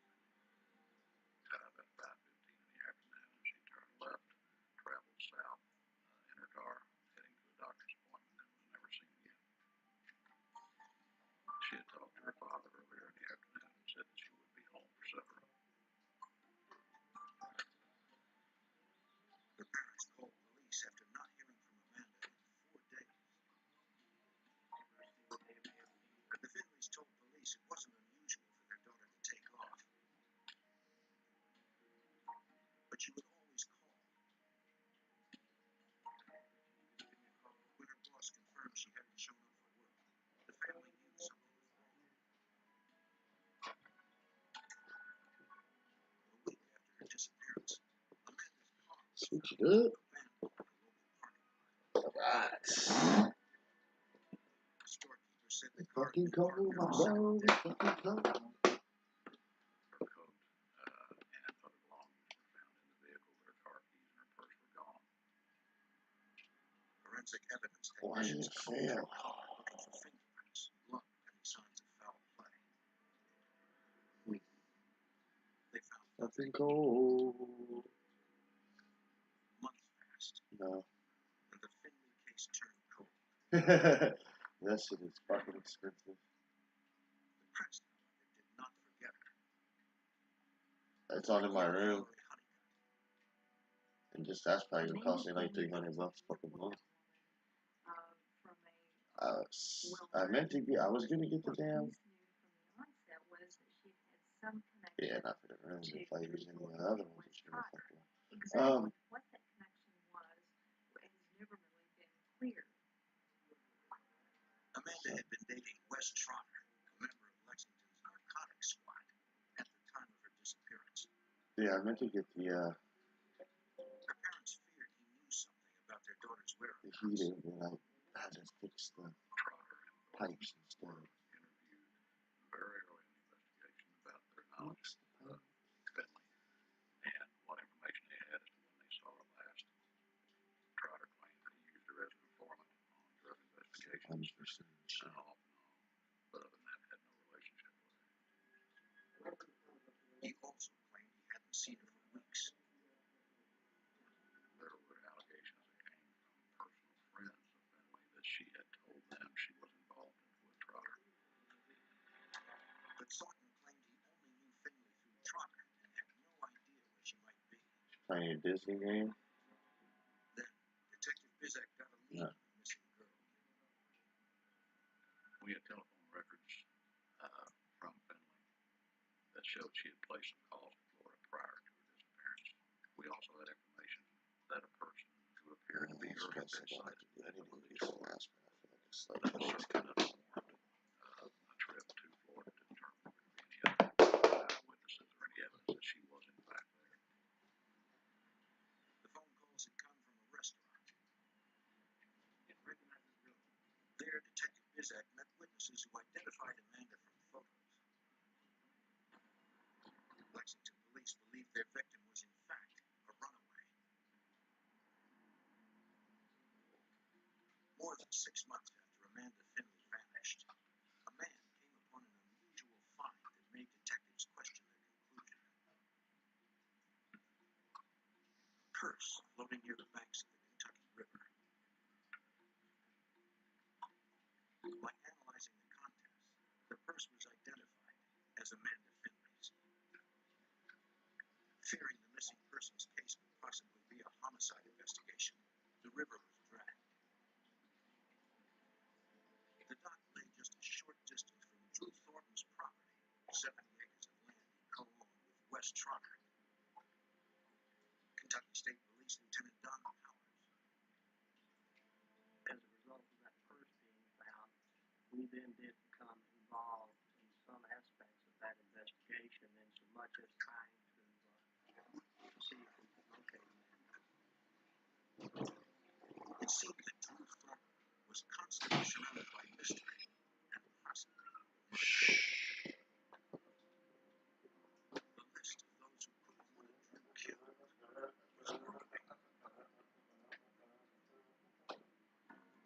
On September 10th, 1985, Drew Thornton jumped from an airplane into the night sky above Knoxville, Tennessee. It was the last jump Thornton ever made. He was found the next morning. Yeah, so I'm a dumbass. I could have just told you I had enough to do with it the whole fucking time. Well, I just didn't do it. Drew Thornton was buried in Really opened Lexington, it up. I Kentucky seen the cemetery. notification way earlier. And I just kind of forgot Drew's about body it. was found with nearly Actually 80 opened pounds it of up. cocaine Yes, strapped I to have it. not do it. The FBI was trying to find out where he got the drugs. His funeral drew dozens of Lexington's elite, politicians, police officers, and local aristocrats. Investigators kept a close watch over all his associates. They hoped one of them held the key to the mystery. Why is that failed 34 times? Many of Drew's friends couldn't accept the rumors generated by his death. Reporter Valerie Honeycutt. There was a great deal of mystery surrounding Drew Thornton's death. Why There was is a it lot of failing? Lexington who just had a hard time believing that he was involved in drug smuggling. But the FBI knew differently. They had been watching Drew's friends very closely.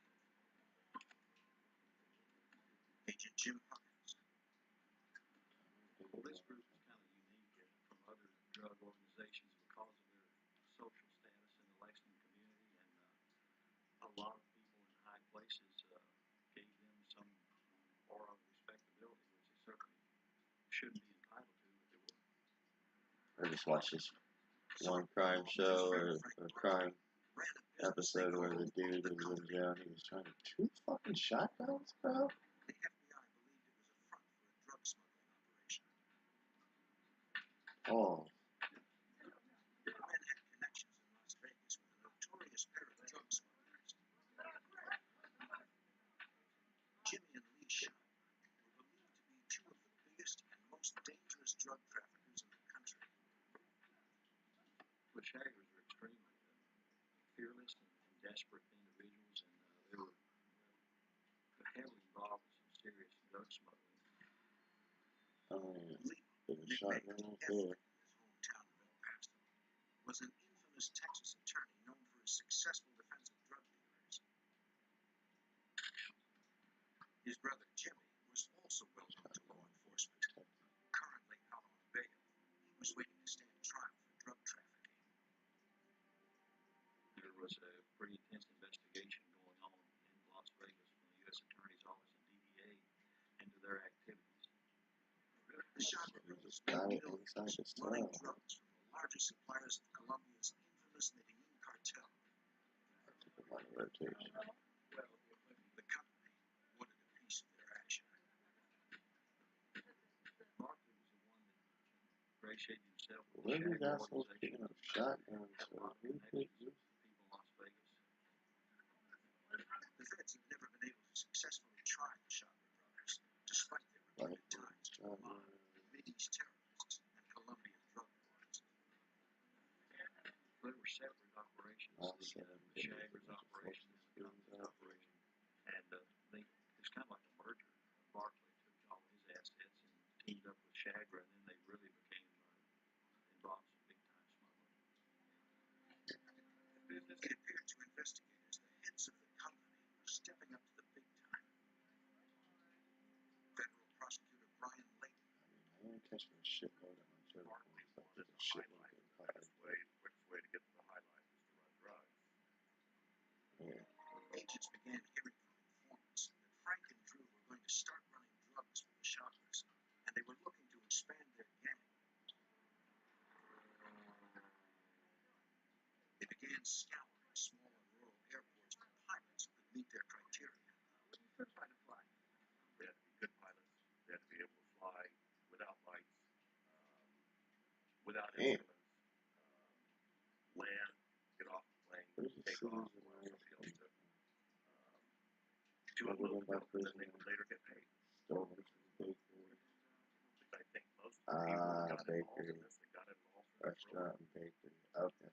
This thrill of Motherfuckers going just by walking airplane free is out of that so shit. dope. You know, you toss that airplane, go by They're the making us fly, but that's too far to make it. The men developed a routine for their drug smuggling Gotcha. operation.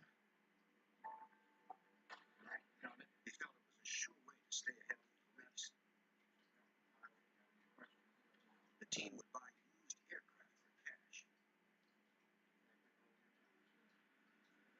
They would equip them with extra large gas tanks. They'd take the seats out so they could carry large loads, and started flying to South America and back and forth and recruiting pilots, bodyguards. It was a very sophisticated drug smuggling operation. By the late Oh, 1970s, shit. the company's drug running operations were in full swing. With each run, they got better and were able to smuggle larger and larger amounts of contraband.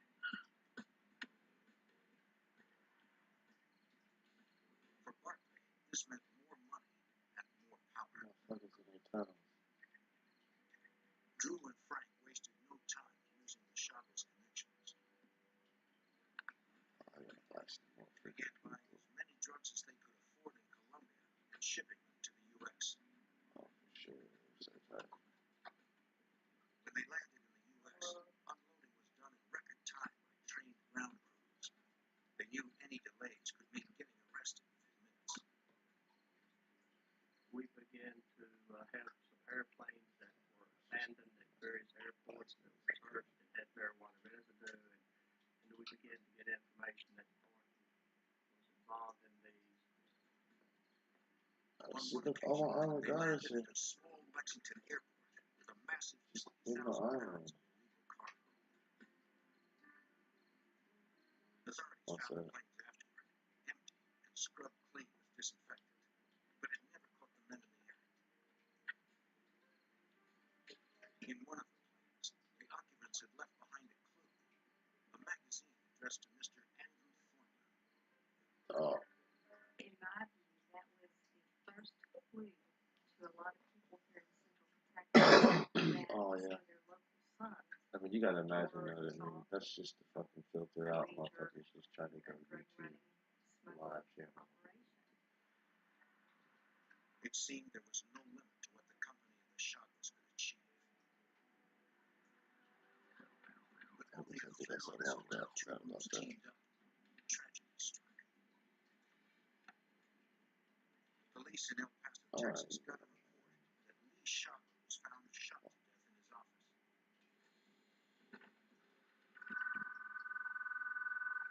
Jimmy called Barkley for help. Unsure who had executed his brother, and fearing for his own life, Chagra had nowhere else to turn. Jimmy Chagra needed protection. He called in a favor from Frank Barkley. He asked the company to protect him. Seeing this as a possible opening to move in on the Chagra's empire, Frank agreed. He started making plans to beef up security at Chagra's Las Vegas home. Drew, however, was wary. Working this closely with the Chagras meant more power and more risk. Wait a minute, come on. Any shakeup in the Chagra empire would inevitably cause trouble for the company. Frank was determined not to let Jimmy Chagra down. I don't know how I want to run these fucking. But Jimmy was in trouble.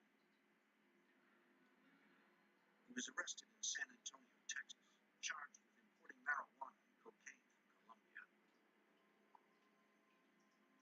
The prosecution had been gearing up for this case for months. Bail was set at $1 million, an amount Chagra's attorney argued was excessive. U.S. District Judge Robert Drews agreed with the defense and lowered the bail. He vowed that if Chagra was convicted, he would not get off easy. Jimmy had a long run just out of reach of the law. But this judge was known for being tough on drug dealers. Judge who was trying the Chagra's case was known throughout that area as an extremely harsh judge in drug cases. At this time, the ties that bound Jimmy Chagra and the company were tighter than ever before. They were extremely fearless and desperate individuals, and they were heavily involved in some serious drug smuggling. And they saw, I think, their empire getting ready to come down. May 29th, 1979. It was the first day of Jimmy Chagra's trial, and Judge Drews had no idea what awaited him when he stepped from his home that morning. His wife heard the shot, but did not see the sniper. Paramedics responded quickly to the scene. The judge had lost a considerable amount of blood. It would be a race against time to save him. When 36-year-old Thornton was found dead on the driveway in Knoxville, Tennessee, with 80 pounds of cocaine strapped to his body, local law enforcement was baffled. The FBI had been tracking Thornton for years. They took over the investigation, hoping to learn more about the events leading up to his death and find out who he was working for when he died. The more they looked into Drew Thornton's death, the more difficult it became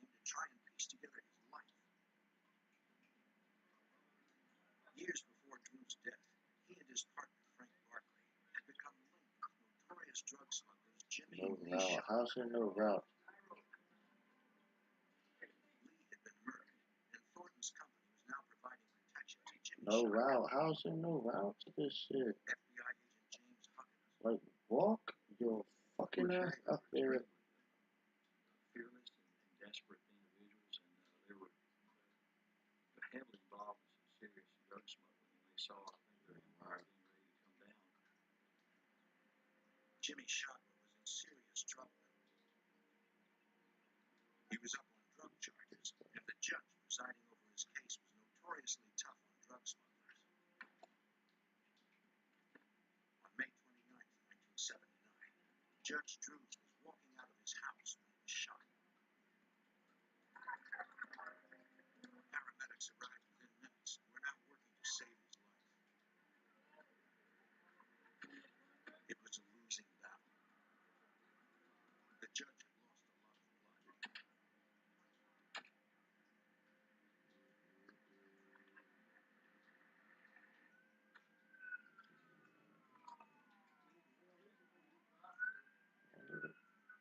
Despite all their efforts, they couldn't save him. Judge Drews was pronounced dead on arrival.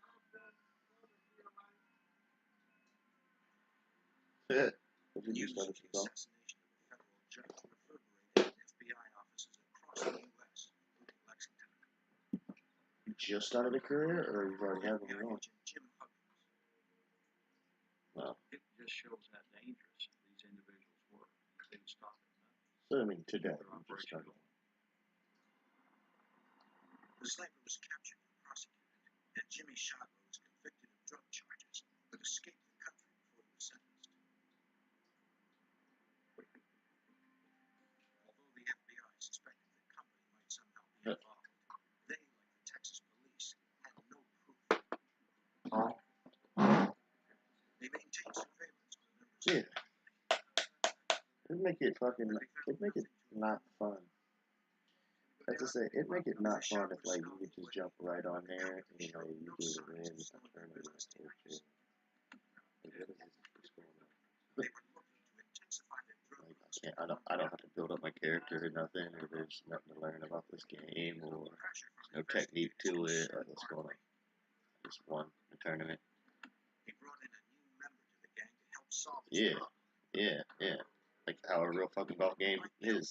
Federal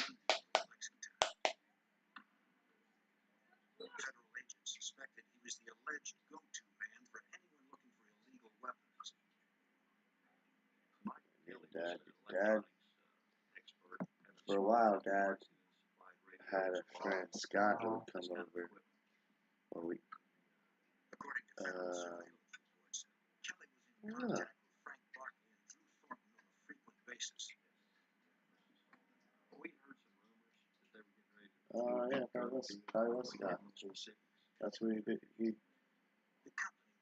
Dad never really played games or nothing, but for a little while, his friend Scott, who he bowled with and stuff, and grew up with his daughter and stuff. Investigators continued pressuring anyone. They came over and they played PGA golf, and they played a bowling game on Sega. Pretty sure it was Sega. It might have been Nintendo. Might have been PlayStation. No, it wasn't PlayStation 1. I don't think it was. It might have been PlayStation 1. I think it was Sega. None of these people had ever been in prison before, and they didn't like the prospects of it. We needed their cooperation to go after Barclay and some of the big boys. And so we struck deals. In exchange for immunity, Yates confirmed the company was looking to increase their drug running activity. Yates said that Columbia had become a regular destination for Frank Barkley and his business. Talk about something nobody ever does on GTA.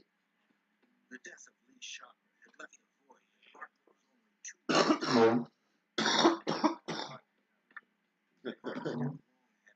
years This is like, I'm not getting on GTA to play golf. If I wanted to golf, I'd just go get a golf.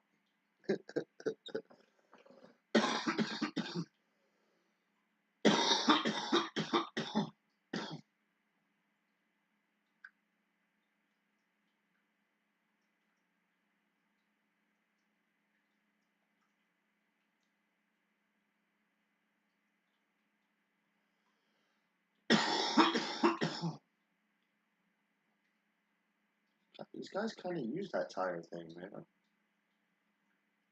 I'm like surprised. I kind of want to use that.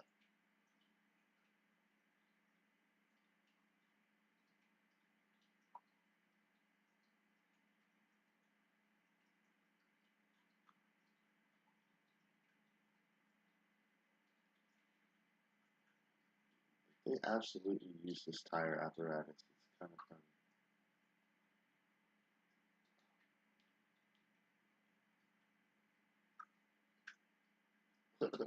I'm like, really? Like, all the shits you fucking gangster ass prisoners could be doing, but you see that wall of tires and you're just like, I gotta climb that wall of tires, man. I can't just let it sit there and not climb it. What the fuck am I doing?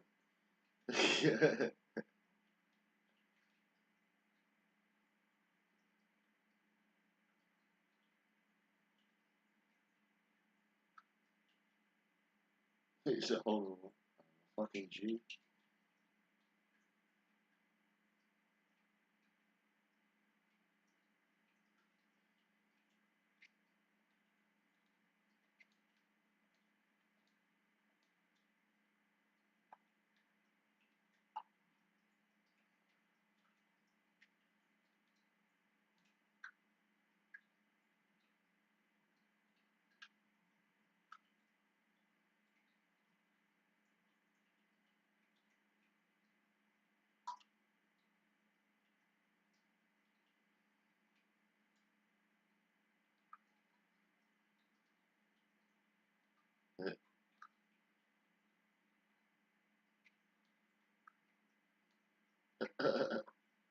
You hit that shot.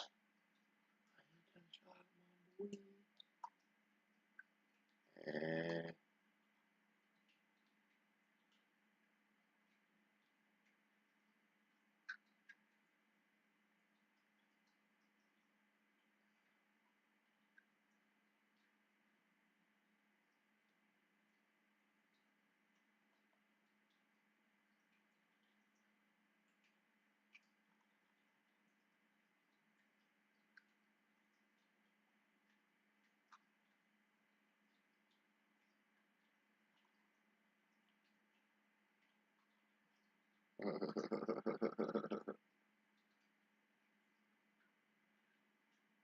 don't jinx it, my bro.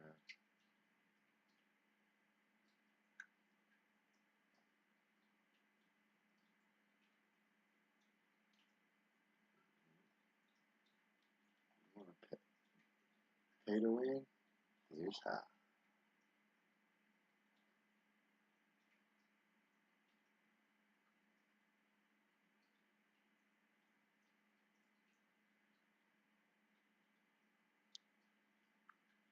Really?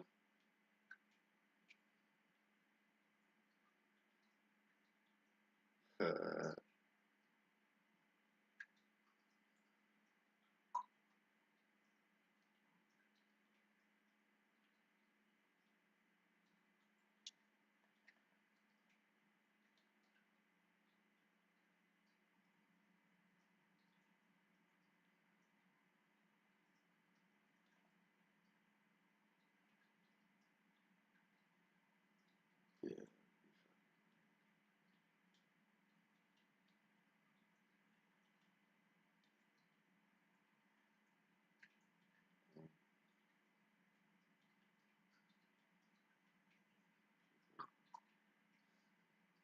People are fucking weird, man. My dude used to do it all the time, and he used to wonder why I used to win all the fucking tournaments, all the fucking time. Oh, that's dope too. Shit out people, but like, he would do that. He would, whenever he'd start a season up, this guy or whatever, he would do it, and it'd be like,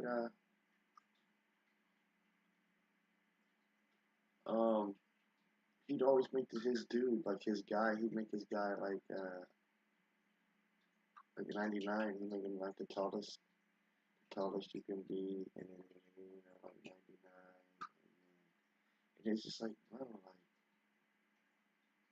like, what are you doing? Like, you have a dude that, like, can't be tackled and catches every ball, and I'm like, how are you getting, he beat a lot of people because he was still good at the game. He could never beat me, and he didn't really understand why. I was like, bro, if I sat down and I played the whole season, I made my guy, but I'd make him my size. So I'd be like using like a little guy that's like 5'6", a buck 50. Yeah, and I wouldn't give his stats all night because you can make their stats too, and I wouldn't make his stats all 99. I'm like, I'm not 99. People be catching me on the field. But I'll be like, yeah, I mean, I'd have like one attribute because like my agility is 99. So I'm like, okay, like that's if my agility is 99, then my speed is probably like 80. You know what I mean? Like it'd be like way down. You know what I mean? Like it's just silly. And then that'd be my character, but then I'd grind. You know what I mean? So I'd have a good character, and have something like make it interesting to me. But at the same time, like when you design a wrestler, like and you give him his attributes. Nowadays they put nice caps on them. You know what I mean? They like have a nice system to where they only give you like that they don't. Well, a lot of games got a nice cap on it. How Sims would do it. They have like you have like you want to give yourself personality points, but they'd only give you 12 to spread across the however many categories there was. So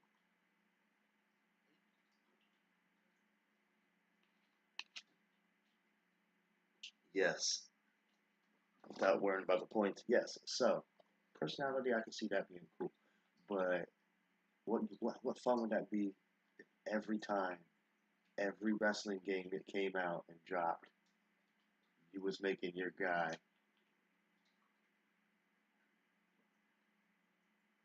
Yeah, but this dude's this dude's obsession with these games is basically more like your fucking you play uh um yes, and you buy every year's wrestling, and then every year that you go and make your guy, you make him the biggest, tallest dude, making 99, and then that's what you play all your simulated season shit. I'm like, what are you? Oh, it's weird. Like how I can see doing it once or twice, or it's weird to me. I'm like,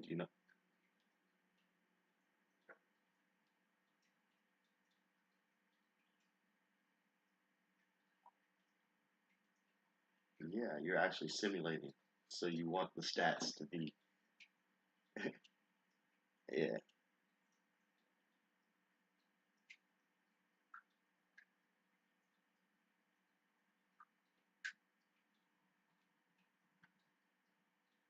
yeah, sure. Like, can't be in your simulation. You want that much control to where you don't want them jobbing them out unless you want them to. Yeah, like that. And don't be jobbing out. Oh, whoa.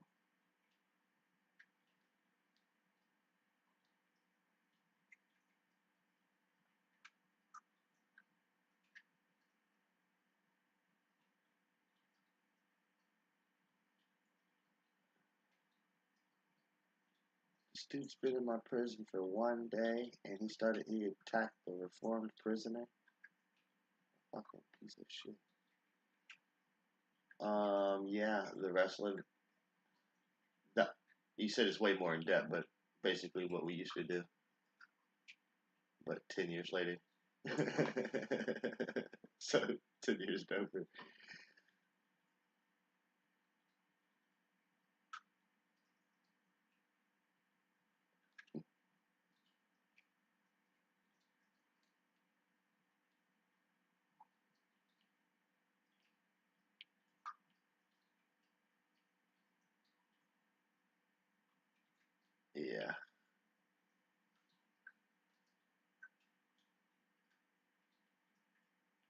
they declare a winner. Yeah.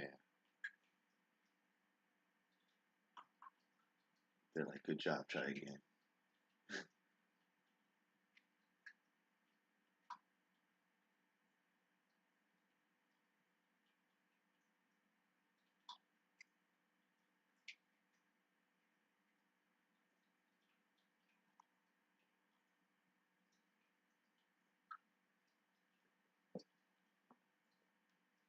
So I wonder, man.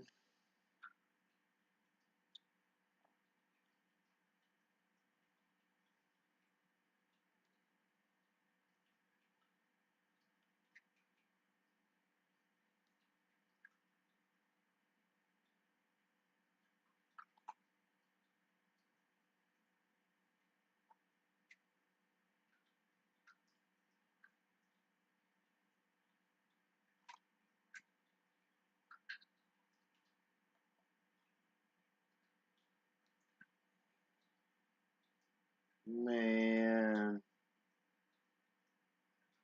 So I went to Austin's grandma's funeral, and her grandma is pretty much like our grandma, our dad's mom would be. Like, there's a lot of people that exist in the world today because dad's mom chose to be a mom, had 4 kids, and their kids had a bunch of kids, and now their kids have kids too. So there's like a bunch of people that's in the world because of mama and papa, and one of them passed, and like, unlike, like, I just want to I want to go like mom did and just have like dad did and just have like wants to and just like be cremated. But like some people do deserve a funeral, like Papa and Mama deserve a funeral. A lot of people exist because of what they did, so it's like they created a whole family. Yeah. Well, just at the same time, like while he was at war and doing his thing, he also had a wife that was at home taking care of all 4 of his kids and raising decent kids at the same time. So like, yeah. I mean, nobody's perfect, but I mean, I don't think that we're complete pieces of shit either. So, she did good, and like I said, they all had kids, and we just have like a whole family because of those two. So they deserve a funeral, you know what I mean? They deserve to be like a bunch of people come and just honor them because there's a bunch of people that's actually in this world. Andrew Tate had like a little saying about it, and it was like, yeah, that's. I don't feel like I don't, you know what I mean? I'm just one of the people that was one of the patriarchs from the patriarch of the family, but yes, like I just realized that Papa and Mama need to have one. I don't think my grandma's gonna have one, even though she needs to have one. She deserves one. I don't say that she needs to have one. I'm pretty sure she's not. Just that's where my mom got her idea of cremation. Was I'm pretty sure from my grandma. She's on like some Indian shit. What's your smoke situation looking like?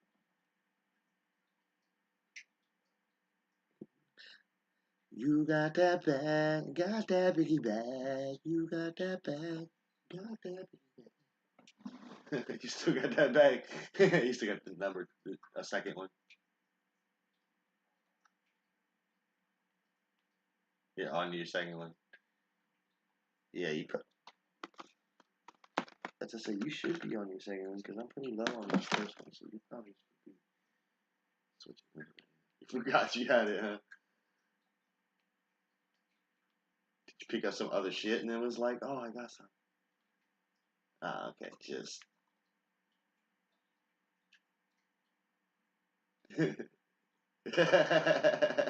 Right? He's like, look, if Dad's going, you going, Austin's going, I'm trying to just catch somebody. Right? Right? Right? And I'll just drive down there myself, yeah. If you got to, just be like, Bart Carla. Yeah, it's just work. You just tell him.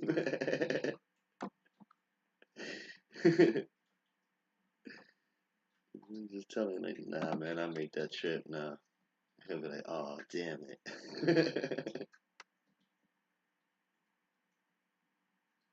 Right? He should have known he couldn't count on you. Like,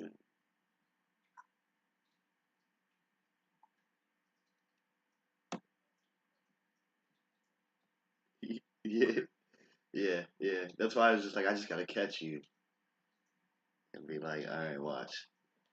Whatever you can get your whole month in like a week. Like what you spend in a week, you get in a month, and we'll be good. You got that bag. Damn it.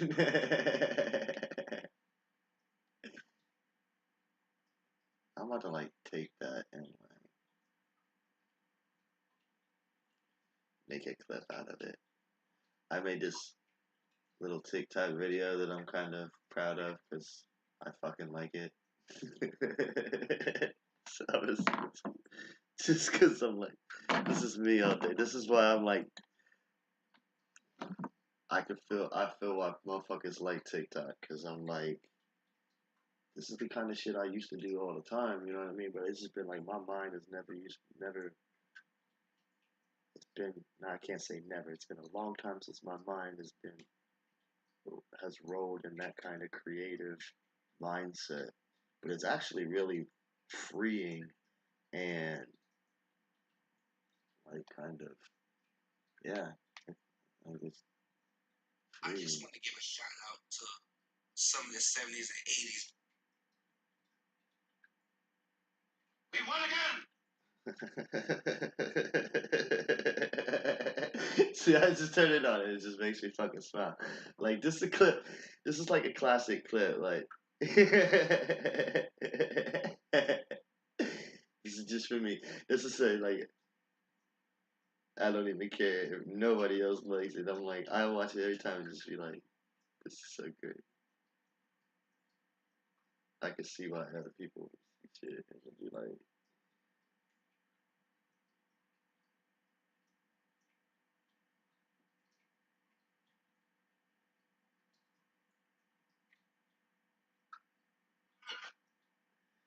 so I started work and I'm took one whole shift. It was just like, yeah.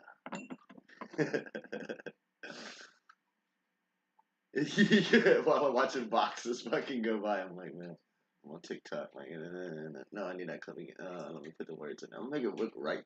Make it fucking look right. I don't want it to look half-assed and quick. Do it in 10 seconds. I'm just make it all look right. I still fucked it up in one spot. But whatever. It still looks right.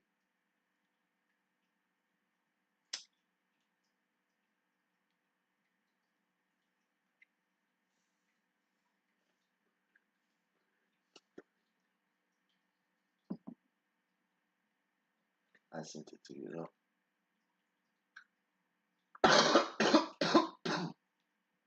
Why can't these assholes?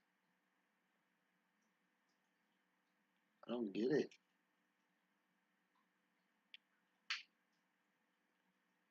You got that bag. You got that damn.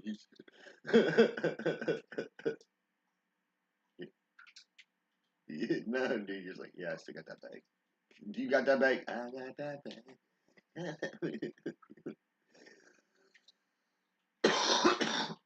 What is it? No.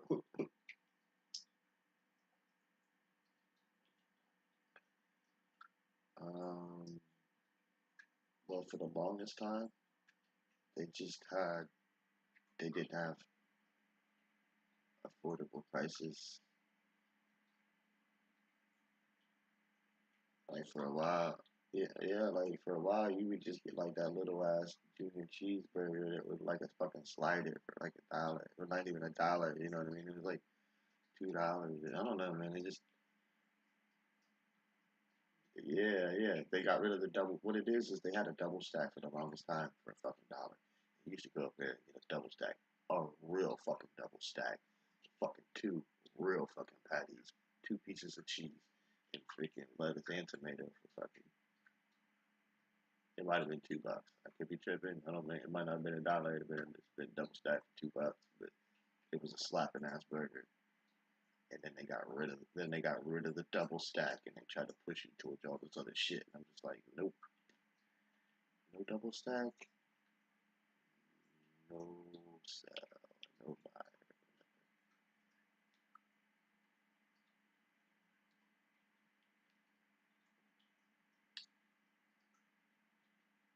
So yeah, I mean, I guess they just wasn't filling enough, I guess, to me, in the price range that I do. I don't like doing fast food and spending like, well, now I have to, but growing up, like I used to, being younger, I used to try to keep my fast food in a price range. Not because I couldn't eat more or whatever, it's just because it's not, you shouldn't eat.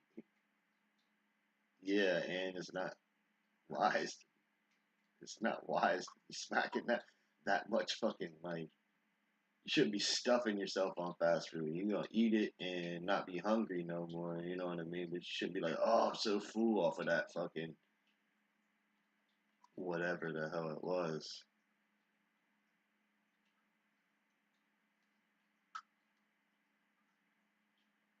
On a day. Right? But right now, you can suck it.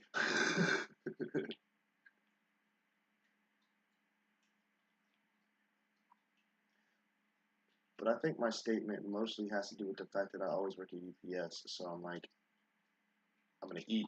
We'll go eat this fast food, then we'll go back in here and do some more work. I can't be like going in there being like, oh, I just had a huge ass meal. I want to go fucking home, smoke some weed, take a nap, kind of shit. Cause what going on? Yeah, that me neither. Bro, I could be in work, eyes about to fucking close. Yeah, like I can't hold my eyes open because of shit.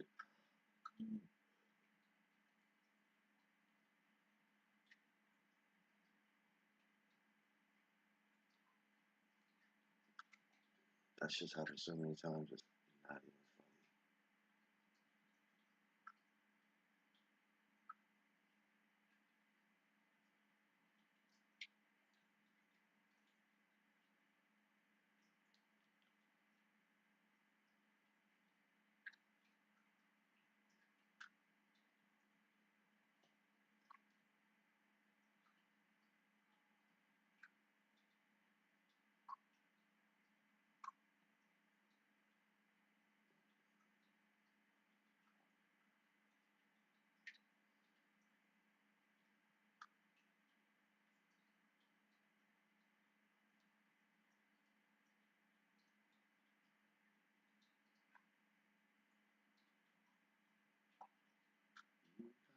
Bad.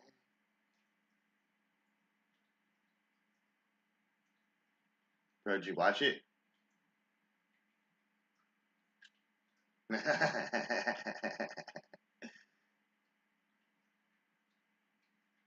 I was gonna play it, but I can't play it for you. You gotta watch it. Oh, Shakti. Sniper got you on lock, bro. You lucky. You see the red dot on him, like, not making sure.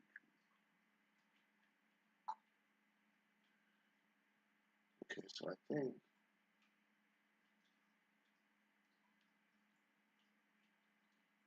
I'm about to try to get Death Row.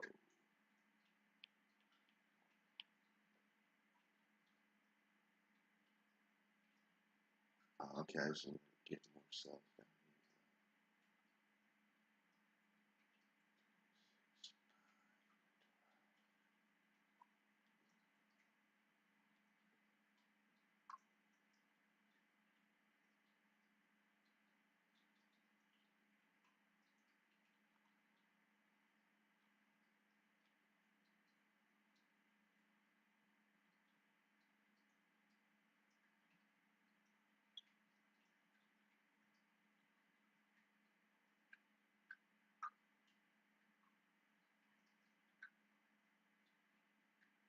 It's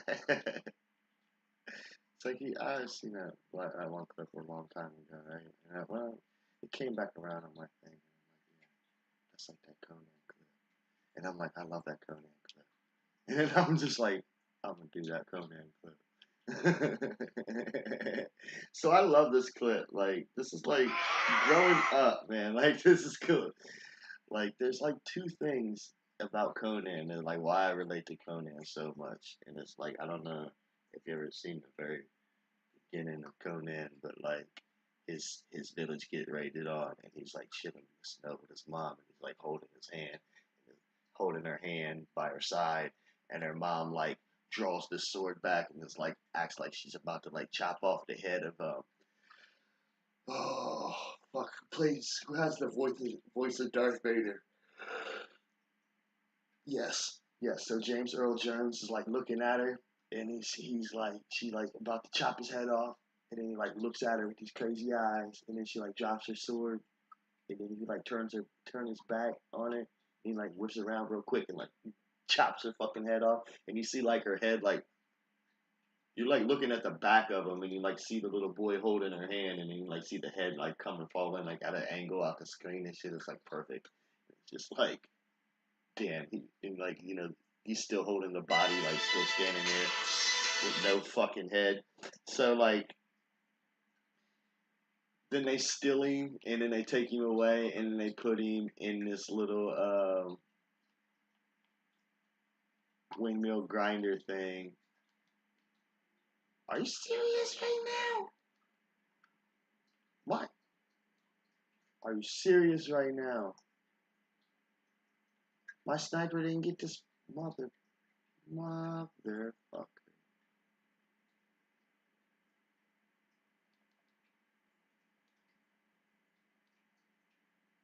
He's gone.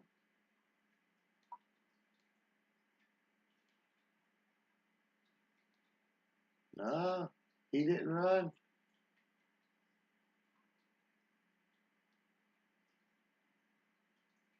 Bro, if you don't leave,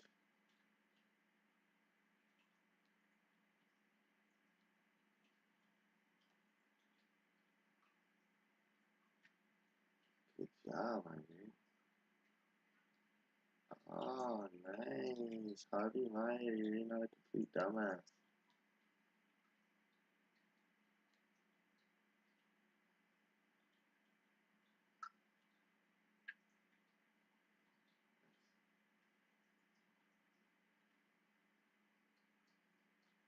You get,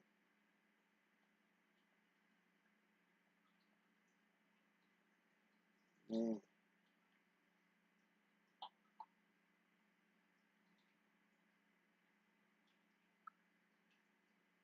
Huh. Nice. He said, yeah, is that always an event? I gotta put some.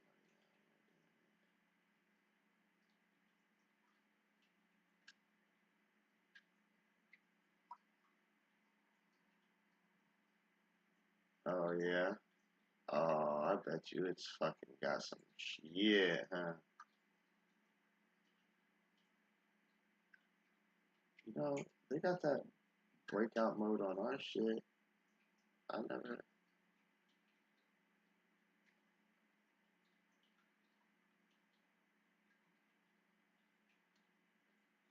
Nice.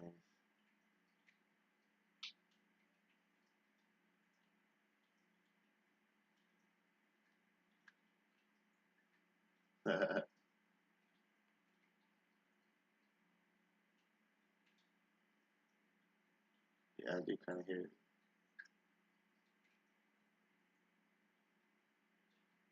I do kind of hear it a little bit.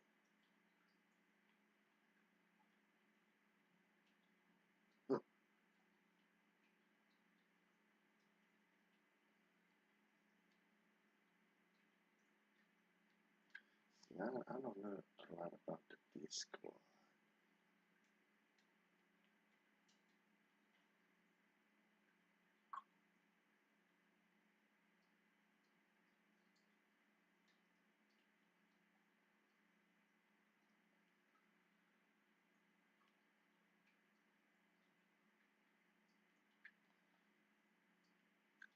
Yeah, because fucking George all the time was going.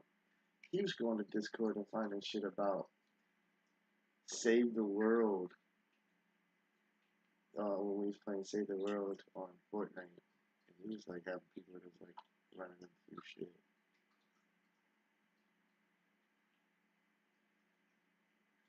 Yeah, my daughter kept fucking getting on there. That's what she keeps getting on stupid on there. Yeah. It's like going with Discord. It's just so easy to keep creating fucking shit.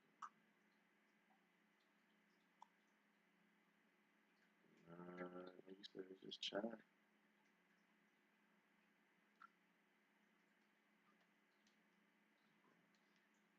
Anybody can create. Anybody can create a Discord kind of thing, right?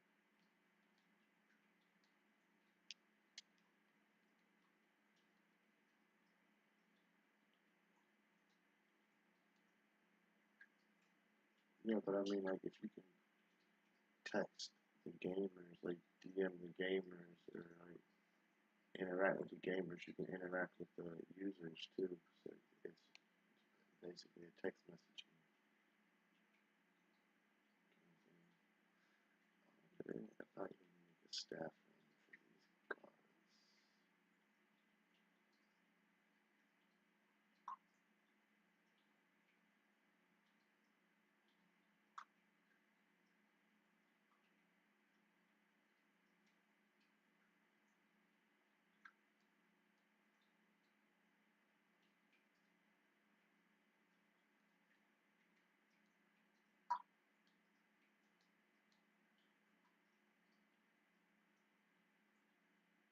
Yeah.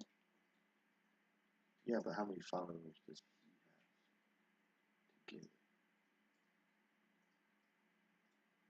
Yeah, that's a lot of fucking followers.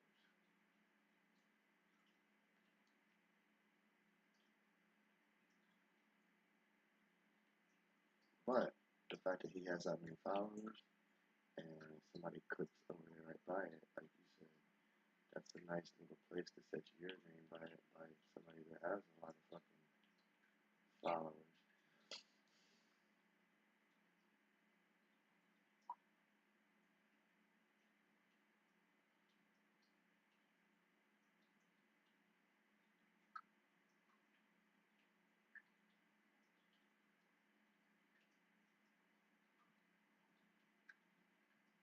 Give you the dot.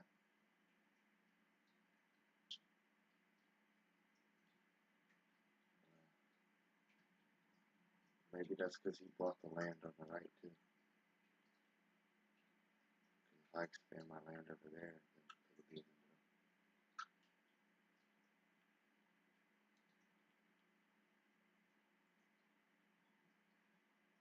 middle. Alright, how many people can I take in?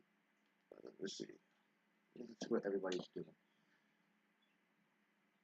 Looks like I have